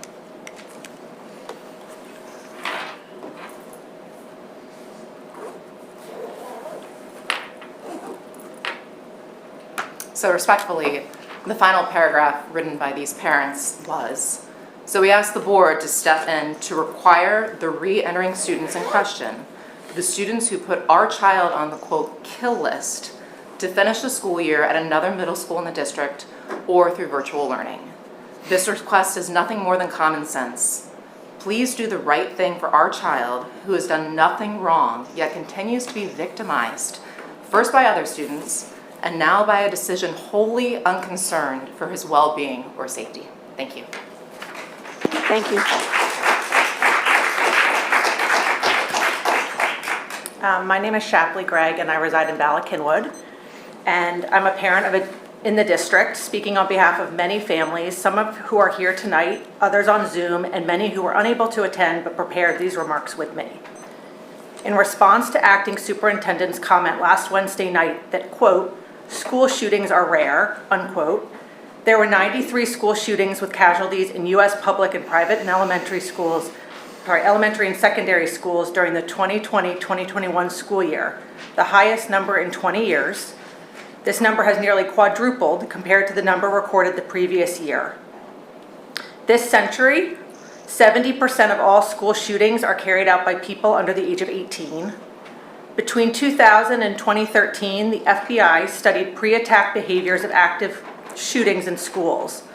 One of their findings found that 88% of active shooters under the age of 17 communicated an intent to commit violence either verbally or on social media.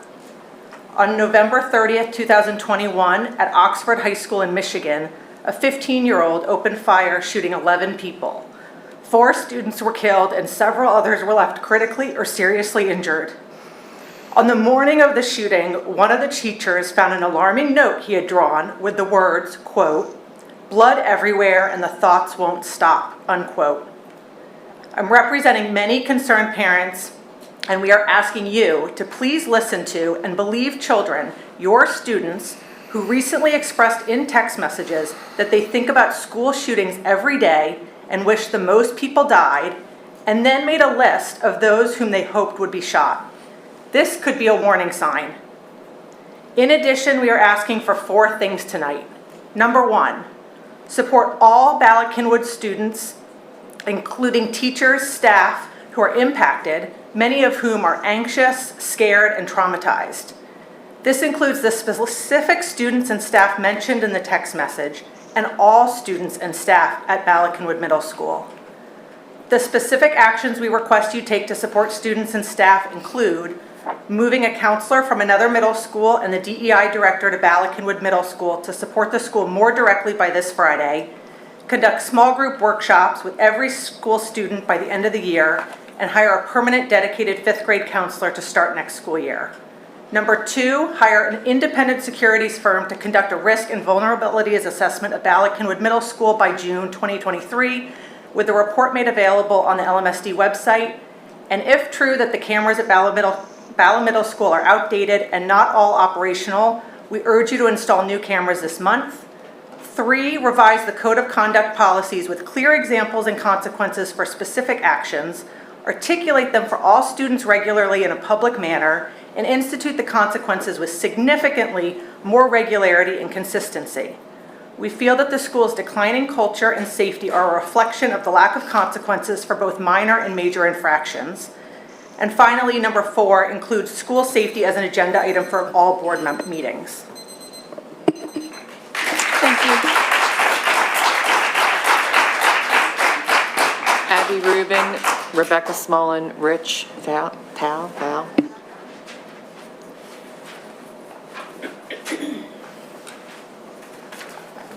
Good evening, everybody.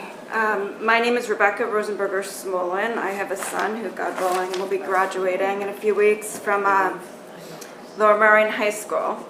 I live in Ardmore now, and I had been in Bala Cynwyd for years.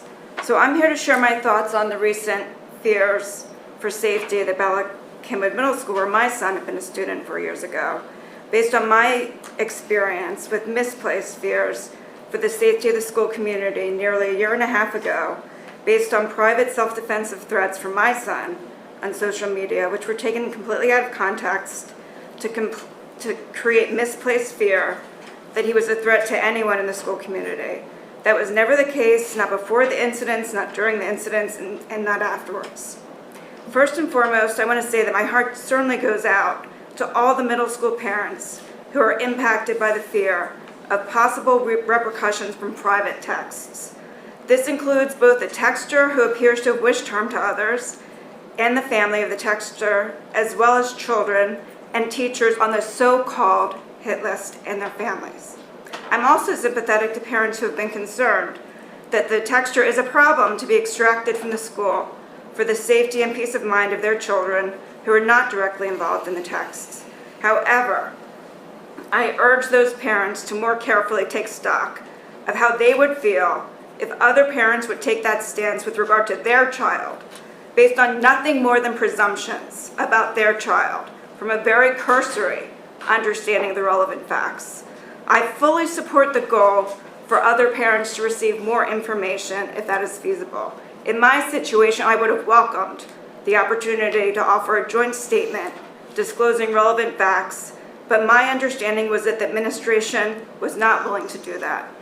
I would encourage the administration to work with the families in this situation to provide a joint statement if that is possible.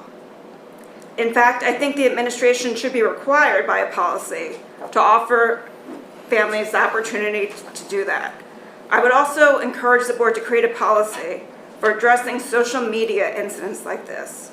Parents need to recognize that children impulsively say all sorts of things they don't mean, as may some adults. I know that in high school, my best friend taught me that hate is a strong word that should not be misused when I told her I hated her while in the midst of some petty dispute. Just because statements are frozen in time and widely circulated due to social media does not mean that the child is any more of a bad person than I was when I told my friend that I hated her. I learned not to do that again. I don't think anyone knew about that besides me and her. Things have changed a lot since then. The policy should include getting statements from the families involved about the facts surrounding the statements and whether there are isolated incidents or repeat incidents. A clear and written narrative should be documented and circulated for review and comment by all the involved parties so that everyone is heard and permitted to show their version of the facts. I have a lot more to say, but I will respect the time limits. Thank you, Ms. Small.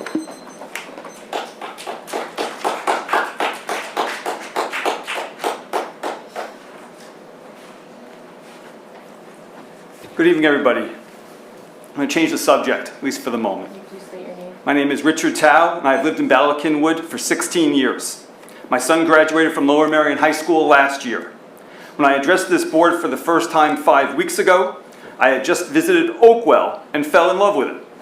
Ever since then, I can't get out of my head what a profound mistake it would be for our township to knowingly destroy part of our historic legacy. Let me say this as clearly as I can. I support kids playing outdoors.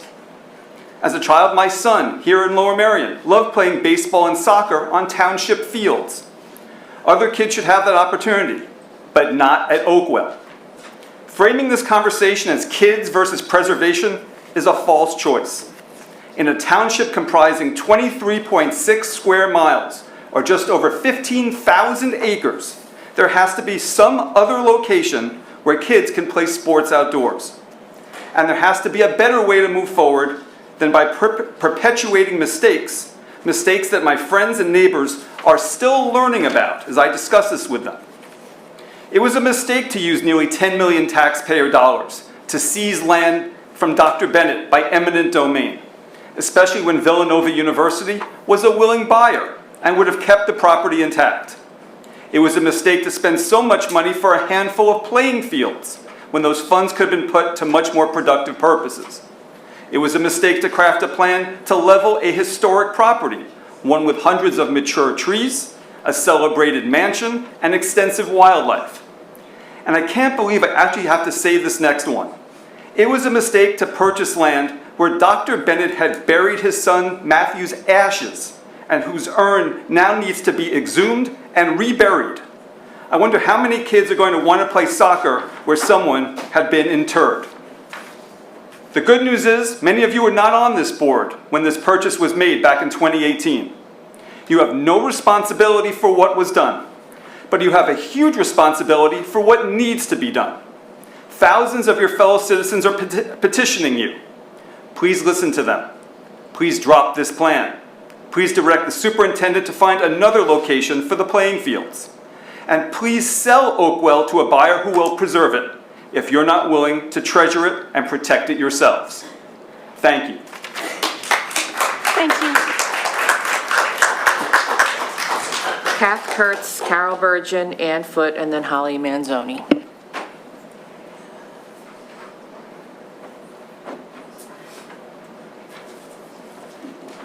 Good evening. I'm Dr. Betty Lee Davis, and I'm not familiar with the protocol and procedure here for speaking, so I don't know We just need if I the needed to town. sign up or. Yeah, Yeah. so Kath I Kurtz can is do next. that. Well, we just, I'm sorry, what's your name? She's not in. Did you sign Dr. us Betty up? Lee Davis, I Okay, am a Lower so- Merion. Okay, so just, you need to come sign Township up. resident. and Kath Kurtz, you are a resident? Yes. Yes, so you can come over here, and Kath Kurtz is next, then Carol Burgeon, Ann Foote, Holly Manzoni. Hello, I am Kath Kurtz, and I live in Narberth.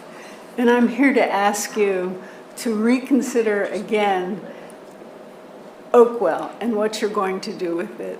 There are so many other needs, obviously, in the school district for support staff, for programming, for DIA work, for anti-violence work. Why in the world would you spend $6 million on a playing field that would destroy so much when obviously funds could be spent for the benefits of all children, not just the 50 who might play soccer 15 weeks of the year in a beautiful place about to be destroyed. Please reconsider and spend the money wisely on other things the school district needs. Would we have more school bus drivers if they were paid for the 12 hours they're working? Instead of just the 8 they're actually driving? Reconsider what this money could be spent for the good of all children and all programs. Thank you. Thank you, Mr.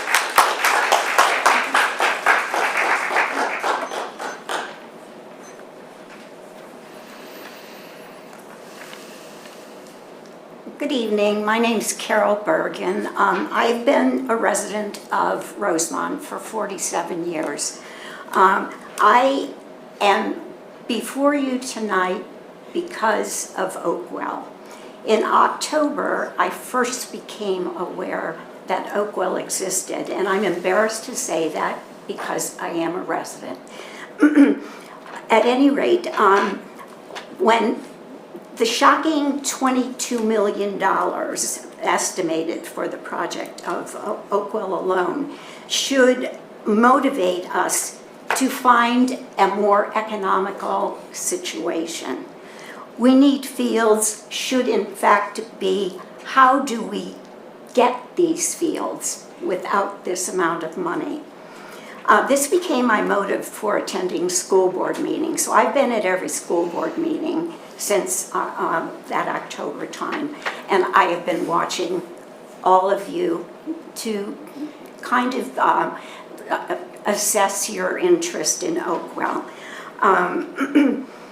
20% of Lower Merion families have students in school. It means 80% of us pay school taxes without having a student here.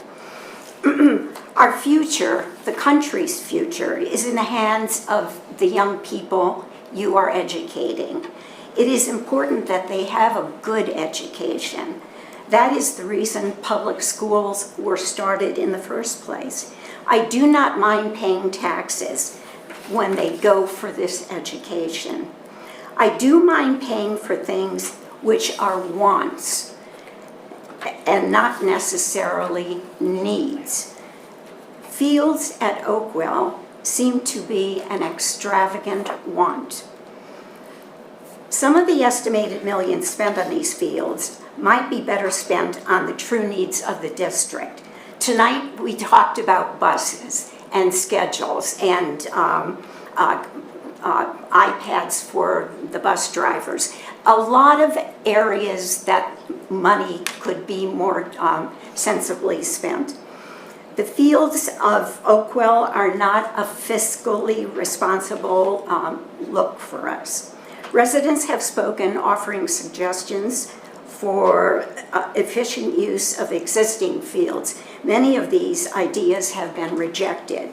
A more aggressive exploration is needed.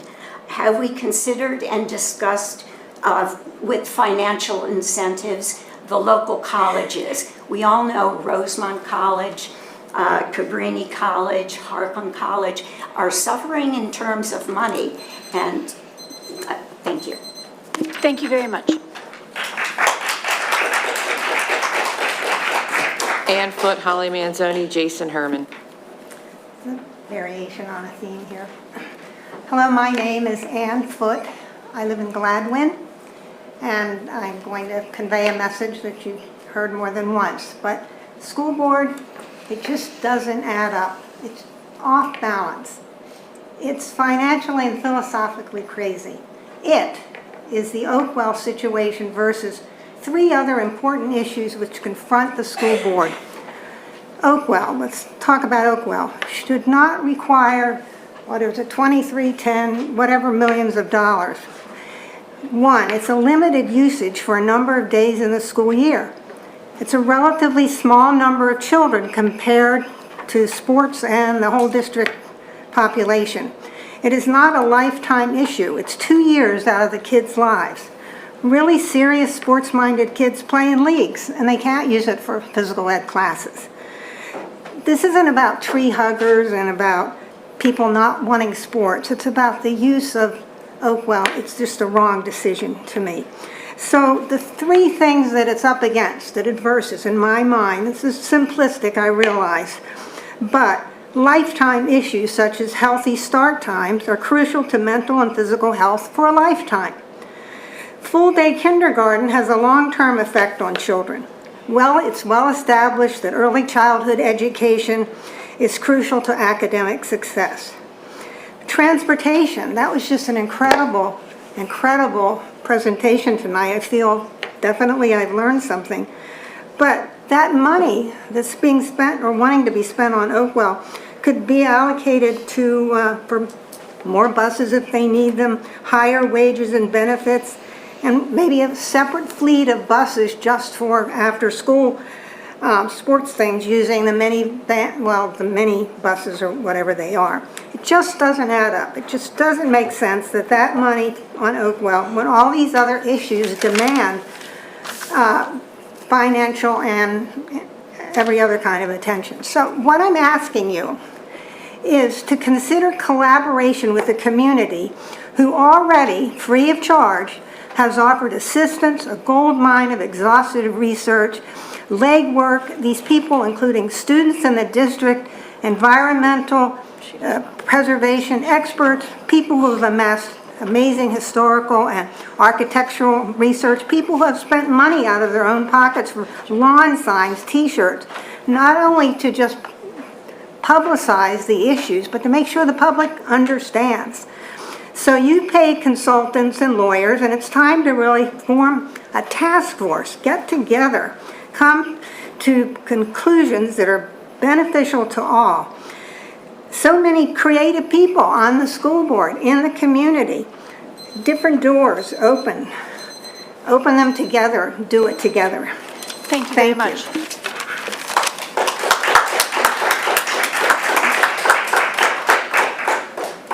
Good evening, I'm Holly Manzoni of Wynwood. Ms. Schaefer, I appreciate your general approach as you've taken the leadership of this school district. I like your start with why approach, and I like that this evening, knowing that there are intense and emotional issues going on in this school district, that you took the time to begin this meeting with some self-reflection, with an acknowledgement that there are some things this district can do better. You outlined some of those things: transparency, recognizing mental health issues, wanting to work with people and all that, and those are all great things. And I want to believe that you and your board really believe those things and want to make progress on that. There's a very intense issue that's been talked about tonight, very sad, tragic, and terrible. I don't see that it's really that different from Oakwell. What I see is a district that has lost its focus. You're a school district. You should be educating children. That should be your priority.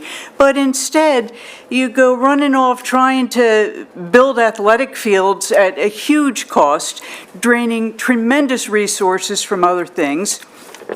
And instead of working with us, instead of us all being on the same team, we present ideas to you. We present, well, what about this location? What about that? There's always some reason you can't do it. Oh, the buses are this or that, whatever. I don't get a sense that you really want to work with us. Listen to the kids. They had a huge thing out there on Friday, getting all kinds of attention. They've spoken to you before. They want to be heard. And the transparency is something that troubles me. In particular, I don't know if you're aware that Channel 3 did a little two-part segment on the Oakwell situation. And as part of that, they tried to be fair and balanced, and they spoke with school district representatives. I was very concerned about one of those comments given on behalf of the school district, which was in regard to the taking of Oakwell by eminent domain. It was said, would never have done it if the property had not been actively marketed. That's not true. Oakwell has never, in the 25 years that Dr. Bennett lived there, has it ever been actively marketed. It's never even been marketed. It has never been listed for sale. Maybe you guys haven't done your due diligence. I know that this was done by an administration prior to you, but you need to understand that Dr. Bennett, who's lived there for 25 years, has a close friendship with the head of Villanova. And as Dr. Bennett was getting older, he and the head of Villanova made an agreement. It was never marketed.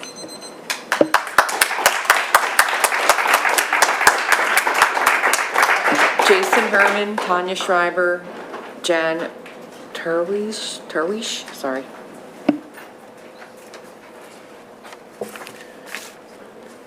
Jason Herman, Balakinwood. Good evening. The district's primary responsibility is to educate and protect our children while they are at school. The district's handling of the recent anti-Semitic remarks, racist remarks, bullying, and text messages, threats, has been inadequate, and the community is losing trust in the district. First, more information should be provided about these incidents immediately after they occur, not days after. Legal and student privacy concerns should not limit the district's ability to communicate effectively to parents and the community when an incident occurs. As an attorney in practice for over 14 years dealing with these types of privacy issues, the district could do more to communicate with parents and the community. Second, saying shootings are rare and school is safe is not productive and does not protect our children. We need action. Has the district recently conducted a security and vulnerability assessment? If you don't know what that is, through a security and vulnerability assessment, an independent, professional security consultant conducts a thorough analysis of the district's current security measures and identifies all of the security vulnerabilities. This is done in person, and the consultant walks through every school. If the district has not completed a security and vulnerability assessment within the last 2 years, I would implore you to consider hiring a reputable security consultant that handles these types of assessments and conduct one. Then, make the appropriate and necessary upgrades to protect our children. You don't have to tell us the results, but at least disclose to the community that it's been taken care of. Third, based on the unfortunate school and mass shootings that seem to happen now on a regular basis, has the district considered following the national trend of hiring an armed guard for every school? Unfortunately, this is the sad reality we live in. However, more and more schools are moving in the direction to protect our children. Please take the necessary steps to protect our most vulnerable, our children.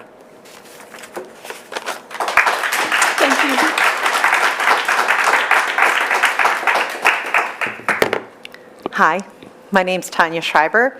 I live in Penwyn, and I'm sure no one would be surprised that I'm here to talk about buses.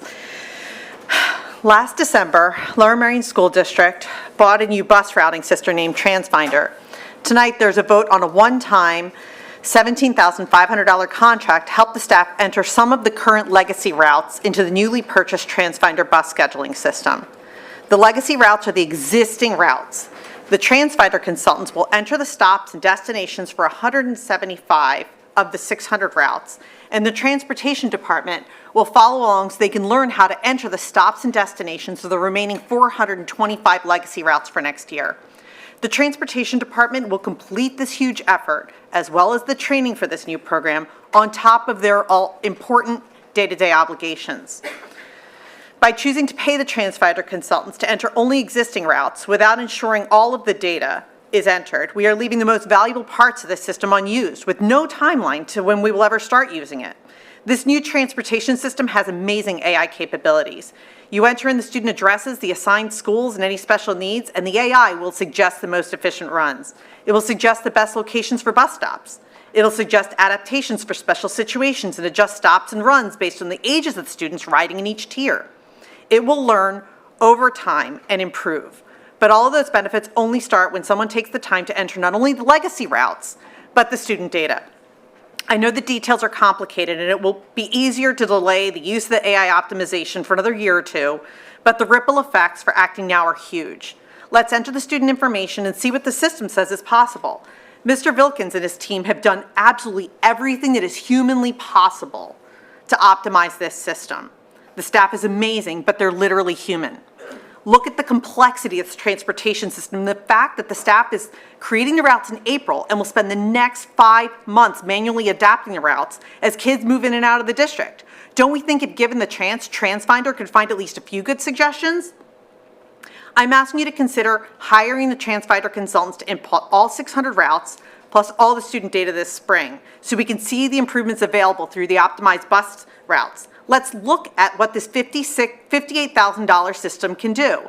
The website has several testimonials and recorded workshops describing increased efficiencies and cost savings. While the facility subcommittee discussed the fact that there are many nearby districts that have not seen efficiencies from this system, they also said these nearby districts did not hire the consultants to help with the implementation. This system might allow the board to finally see if we can cut the 40-minute rundowns down to 35 or 37 minutes. If even 5 minutes could be found, middle school could start at 8 and elementary could still be dismissed by 4 p.m. Healthy start times has been a goal for this community for decades, and we finally have the technology to figure out how to save a few minutes. So I'm asking the board to please bring in the extra consulting services needed to get this operational. Time is up. Thank you. Jan Turwish, then Adrian Seltzer, Barry Lee Davis, Julie Kine, and Mike Levine. Hi, good evening. I always say it's starting with correction, pronunciation. Yes, Jan Turvish. All right. So I just want to say I'm very grateful for the direction of the Please school let board. us know where you live. Yes, Wynwood. Born and raised Wynwood. Went to Harriton, went to Ballackinwood, went to Penwyn. So back to the point Oakwell here, the kind of topping question. I've been very happy seeing directionally we've been trending, I think, in the right direction, right? We've kind of figured out ways with the polo fields. We've talked to different schools like JCC. And also we've seen different partners, Natural Lands, Villanova, really step up. They've collaborated. I've been working with both Natural Lands, Villanova, Save Oakwell. I've been talking to the students here who are both Lower Merion and Harriton who've been out there doing their Fridays for Future, their fire drills. And in all sides, kind of collaborating, integrating these into this cohesive vision, and that's one of education. I'm always kind of surprised when we talk about, build playing fields. I've been at the Oakwell site kind of giving up my Sundays for about, probably 10 weeks or so.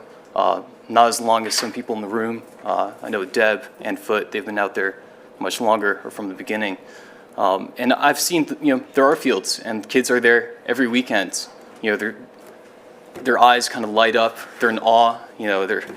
I saw yesterday, at the Bio Blitz run by Villanova, this was the identification of, 500, 600 species. I think that's where now, and that was in one day, seeing people photograph all of Lower Merion's finest specimens. And I would like that to continue. I know Villanova originally, I spoke with one of our kind of honorable district board members here, and they said, Villanova's original proposal was also, not quite as horticulture centered as we hoped, but now, Villanova has really stepped to the plate. The departments within Villanova have, rendered out quite the vision of what they propose to do there, and I think that would benefit more than just 50 students. It would probably benefit, 300, 400 students from our district, from Lower Merion School District. Many of these kids have never got to, scoop up frogs. That's, I think, one of my favorite memories of this is, seeing kids reach into the water and kind of pull these frogs up and kind of eyes kind of light up in delight. I kind of want that delight to continue. Just recently, in the last 20 seconds or so, Frank Miles' Day of the Structure, the horticulture complex, it's now a Class 1 historic registry. Your time is up. Thank you very much.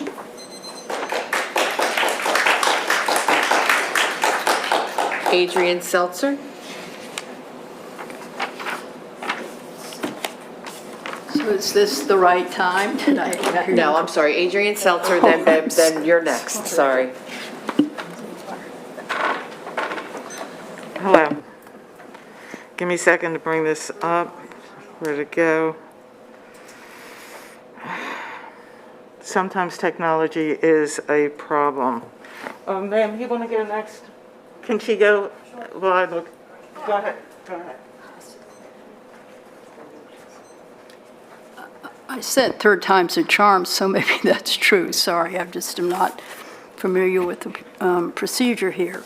I'm Betty Lee Davis, and I'm a clinical social worker who's lived in Lower Merion Township for since 1983, with the exception of a couple of years in a neighboring township when I relocated to the area for the doctoral program in social work at Bryn Mawr College.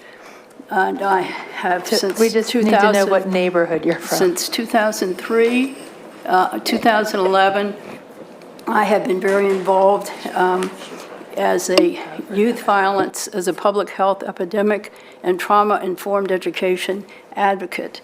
And I'm here tonight in response to what's happening at Oakwell. I also lived at Oakwell for over 12 years, so I am a former resident of Oakwell. And earlier today, or later in the afternoon, I did send a message to the school board and to administration in regard to something that occurred to me after attending the coffee conversations meeting recently, which is a different thought, I guess, about the potential use of Oakwell as a site for school personnel for the mandated trainings that have been required by Pennsylvania General Assembly 2019 Act 18. The students have articulated quite well their wish for that property and setting to be used for environmental education and wellness.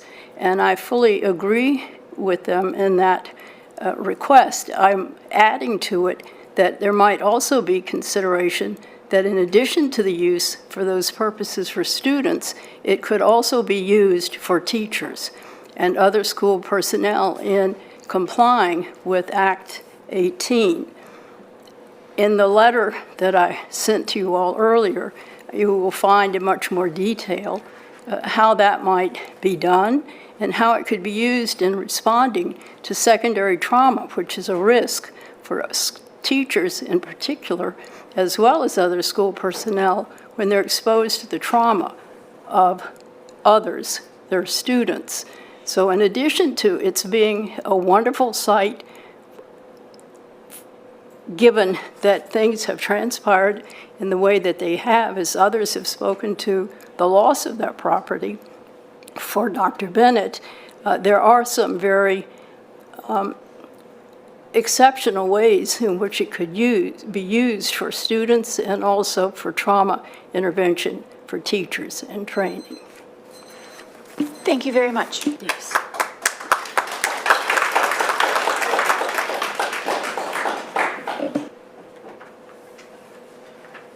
Okay. Second try, Adrian Seltzer Winwood. Hello, everyone. I do not envy you.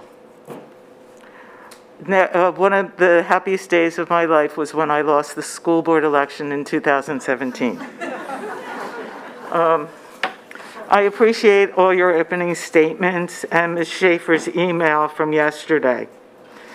I do feel that communications about incidents need to be shared with parents much sooner, at least before the story hits the Inquirer. Annie Dennison and I run Stand Up for Lower Merion in Narberth, and we wrote this in our weekly newsletter and civic calendar that comes out on Sundays. There has been a report that fifth graders were sharing via text a list of who they would like to see killed in a school shooting. This is heartbreaking, especially on the heels of multiple racist and anti-Semitic incidents at our schools. These are cries for help that the school system and the public in general are not heeding. Students should know what is and isn't acceptable behavior in society. Their mental health should be our priority. We have been approached by parents who are upset by the lack of transparency, and I know that's a trigger word for you, but I'm going to say it anyway. The lack of transparency in these recent events. While we understand that the privacy of students must be respected, it is important that the community knows that these incidents are in fact taking place. We are not asking for any names.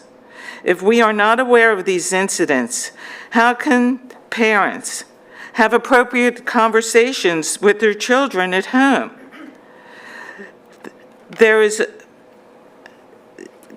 How can they have those appropriate conversations with their children at home? Good, I have another minute. When people know that a racist incident has happened, and if the parents don't know about that right away, but the kids hear about it, and then rumors fly. And that happens in adult communities too, not just with kids. But if the parents were notified right away, they could have conversations with their children and say that this behavior, how would you feel if this behavior was on you? This is not acceptable behavior in society. This is why it is so important, even if you don't give all the details, say there was an incident that happened that we're working on diligently, which you obviously were. But the fact you do not let parents know right away is inexcusable. Thank you. Thank you, Ms. Seltzer.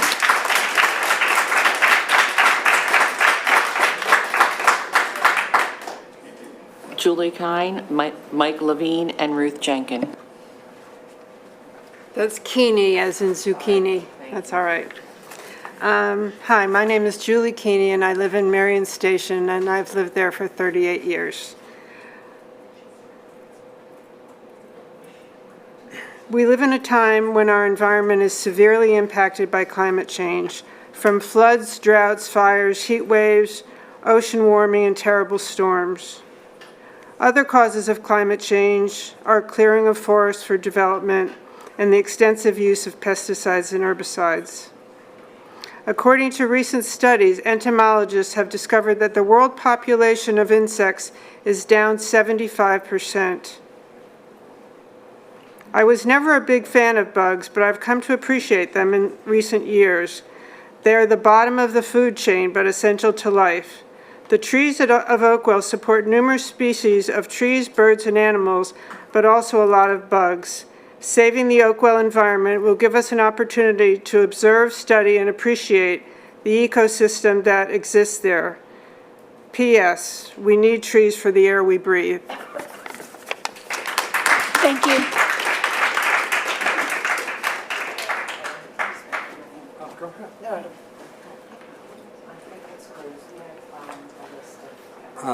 Mike Levine from Narberth.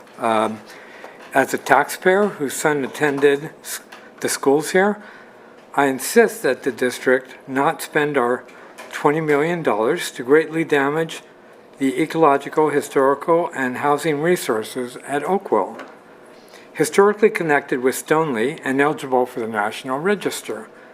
It would cause great harm, like destroying tree canopy, now more than 12% lower than in 2004, like harming 13 acres of habitat, like pesticides, fertilizers, and rain runoff to 3 watersheds that run into 2 rivers, like dismantling 2 historic homes and endangering a 3rd, a mansion by a famed architect likely to fall apart from disuse.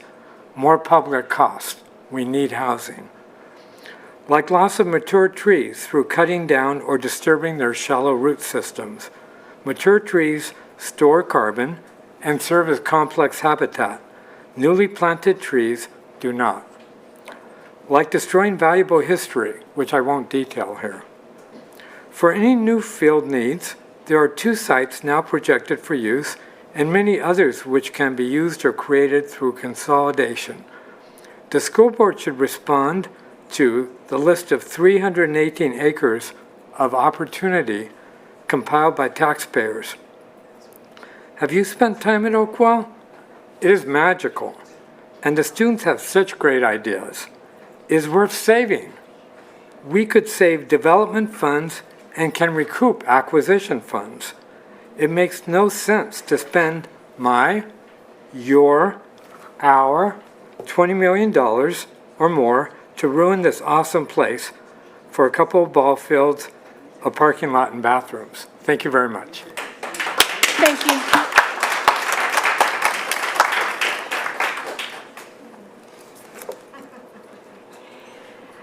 I brought the Lorax, Speaks for the Trees.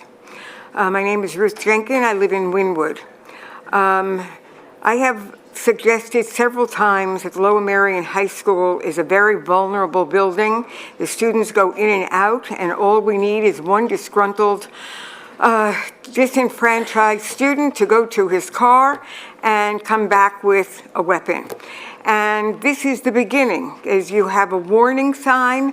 All of the shooters in the history of this situation have all had writings. They've all had warnings. You have warnings that these children are serious. They're not just playing around. I think it's important that we pay attention to it. I also would like to suggest that you don't make any big decisions about Oakwell until we have a new board. And in May, we're going to be electing 5 new people to the board. And hopefully, they will be more sympathetic to Oakwell than this board has been. Thank you. Thank you, Ms. Jenkins. I just want to clarify that the election is in November.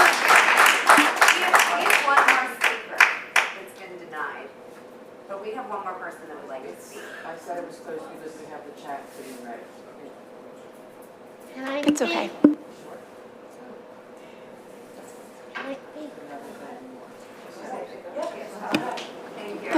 Just to clarify, Ms. Jenkins, the primary is in May and the general election where we elect a new board will be in, well, half of the new board will be in November. Okay.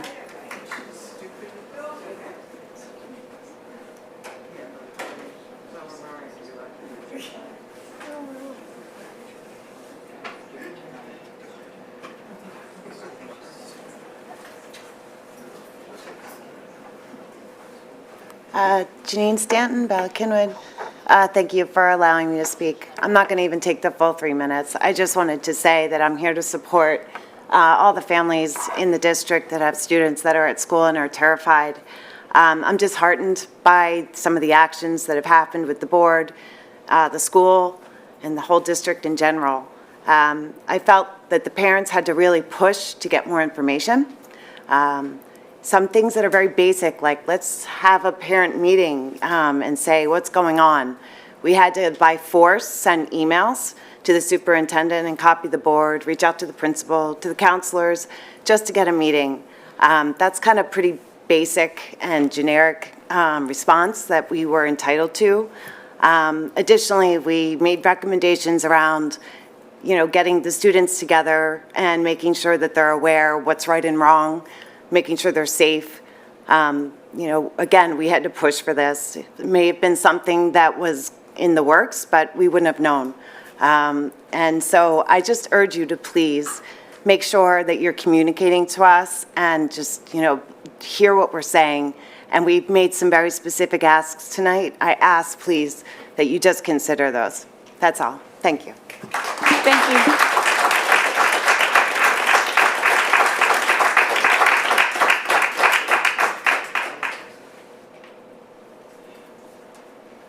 you. Ms. Brooks, can you please read the comments in the chat? Timba Debnanyev, Villanova. Oakwell, the amazing, fascinating educational resource on our doorstep. Oakwell was divided from the original Stoneleigh property, now held in trust by Natural Lands Foundation for our people and future generations. Oakwell deserves equal appreciation and protection. The entire site of Stoneleigh and Oakwell site has great historic, biodiversity, and landscape significance. Does our Lower Merion School Board have the vision necessary to recognize and protect a priceless Pennsylvania resource? Our Pennsylvania Constitution would wish you to. The Constitution of Pennsylvania, Section 27, titled Natural Resources and the Public Estate, does guarantee the right of our people to the preservation of the natural, scenic, historic, and aesthetic values of the environment, now and for generations to come. How dare Lower Merion School Board presume to have the exclusive right to tamper with, degrade, threaten, and ultimately ruin such a priceless Pennsylvania resource in our time and for future generations?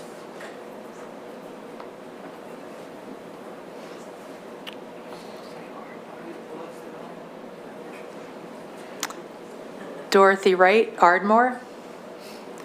Lower Merion School District's ill-conceived plans for auxiliary athletic fields for Black Rock Middle School and Oakwell have been a debacle from the outset. A multi-million-dollar property litigation and seizure, and a money pit into which the district will throw countless dollars for demolition, athletic facility construction, and maintenance, with severe environmental and quality of life impacts, and without clear justification of needs, costs, and alternatives. We paid Lower Merion school taxes for 30 years. We say not one more tax dollar for auxiliary playing fields at Oakwell. We support the use of those tax dollars to adapt existing athletic facilities at Black Rock for athletic field rental sharing, healthy start times, and all-day kindergarten, as well as experiential learning at Oakwell in the arts and sciences to benefit Lower Merion students of all ages, interests, and abilities. Thank you.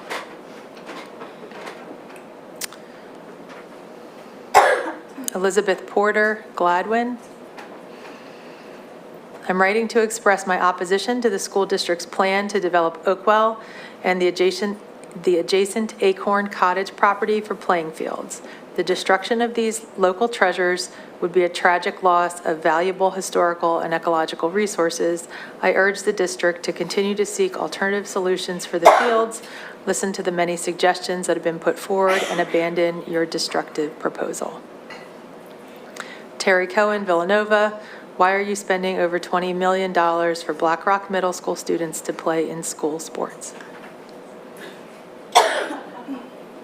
Jackie Robbins, Bala Kinwood. I'm concerned about what happened and the transparency with which the district handled the situation. I'm wondering why the kids did not have a psychological evaluation before returning to school. It feels like you're protecting the students who wrote the text as opposed to the students who are victims of the situation.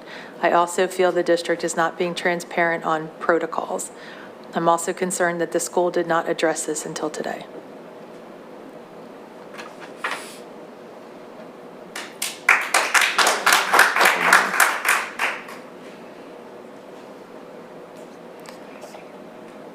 Stacy Perlman, Bala Kinwood.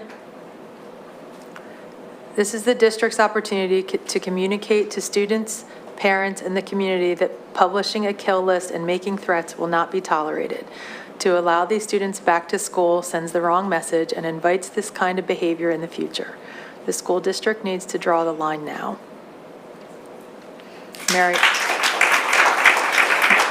Marion Williams, Bala Kinwood. The cost of 2 accessory fields planned to be built at Oakwell has been estimated at $23 million. Has the school district estimated the cost of the annual maintenance of these fields to be built on wetlands? As a resident, I'm horrified at the cost to be spent on fields for a small number of students for a short period of their lives for a limited period each year. Does the Lower Merion School District evaluate the equity of such support of sports compared to other activities and clubs? Diana Rogovich, Marion Station. Dear Ms. Schaefer and the board, I attended the BCMS meeting and left even more disappointed and upset than I was before the meeting. The meeting should have been called immediately and proactively by the administration, and we should have been informed of the severity of the situation. At this point, your #1 priority should be reestablishing the discipline and safety in all of our schools and increasing transparency in your communication. Everything else can wait. There needs to be a clear policy on what behaviors are unacceptable and how these behaviors will be disciplined. This policy needs to be made available to all parents and students in the district, and adherence to it needs to be strictly monitored. The latest events in BCBMs are just the tip of the iceberg. The constant fighting in the hallways, rude behavior, obscene language, and disobedient and disrespectful bathrooms need to stop now.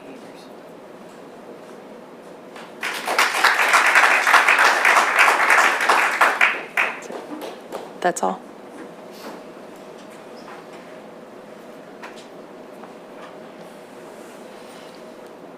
You said that was it? I just want to make sure. Just to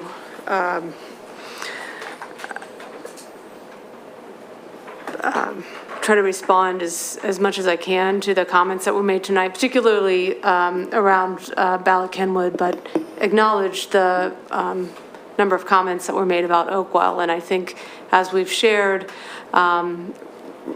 recently, we know that there's information that we've tried to share around our challenges and ensuring that we're providing opportunities for our Black Rock Middle School students.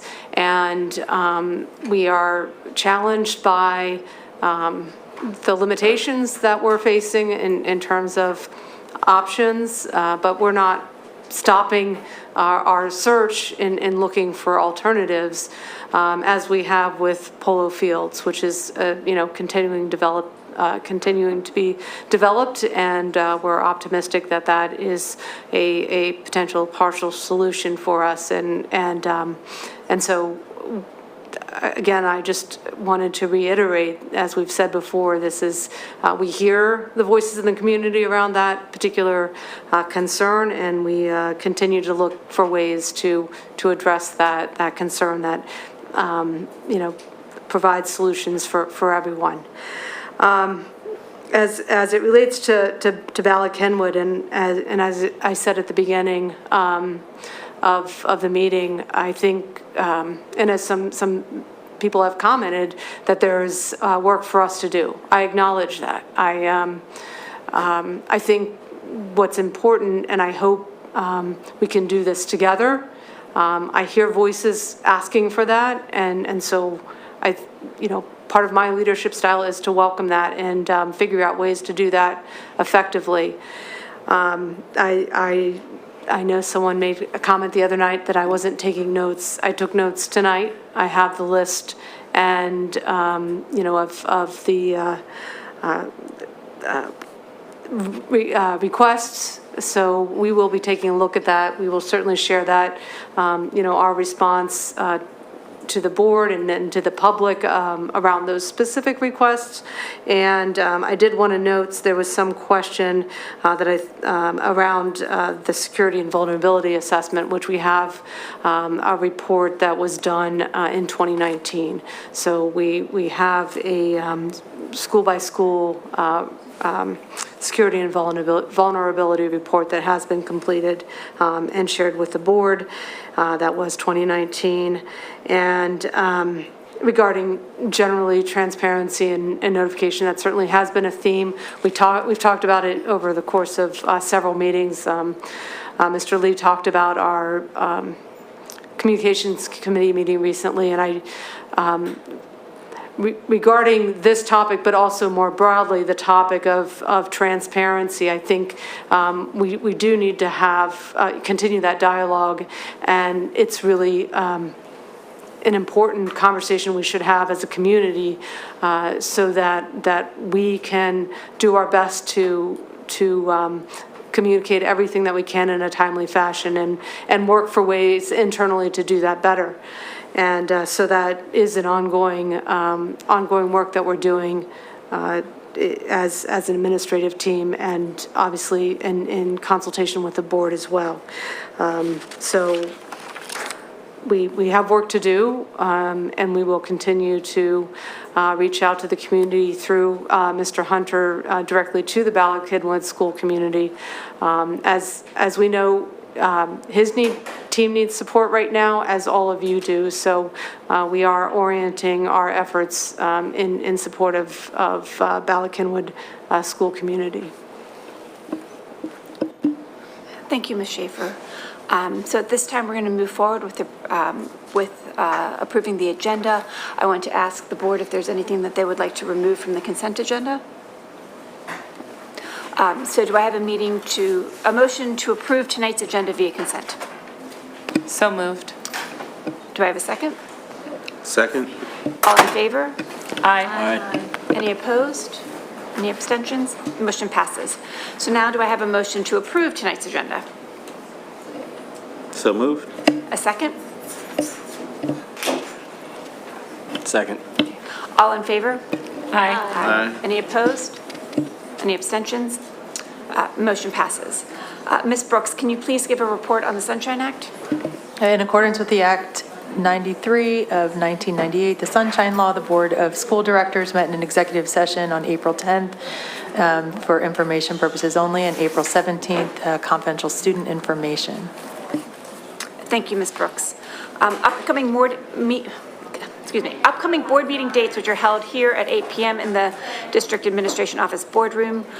May 8th is Education Committee and Supplementary Regular Board Meeting, and May 15th is the next regular Business Board Meeting. Committee meetings will be held in the boardroom and live streamed and recorded. Start at 8:30 a.m. unless noted otherwise. Important meetings to note coming up are on Wednesday, April 19th is the first of a series of Finance Committee meetings for this year. The second is on Wednesday, April 26th. Other upcoming meetings are the Curriculum Committee meeting on May 3rd. The Equity and Anti-Racism meeting, which will be at 7 p.m. in the evening via Zoom, is also on May 3rd. May 5th is the Policy Committee meeting at 8:30 a.m. May 10th is the last of the Finance Committee meetings. That'll be at 8:30 a.m. May 11th is the Facilities and Purchasing Committee meeting, and May 31st is the Communications meeting via Zoom at 7 p.m. There being no further business, this meeting is adjourned.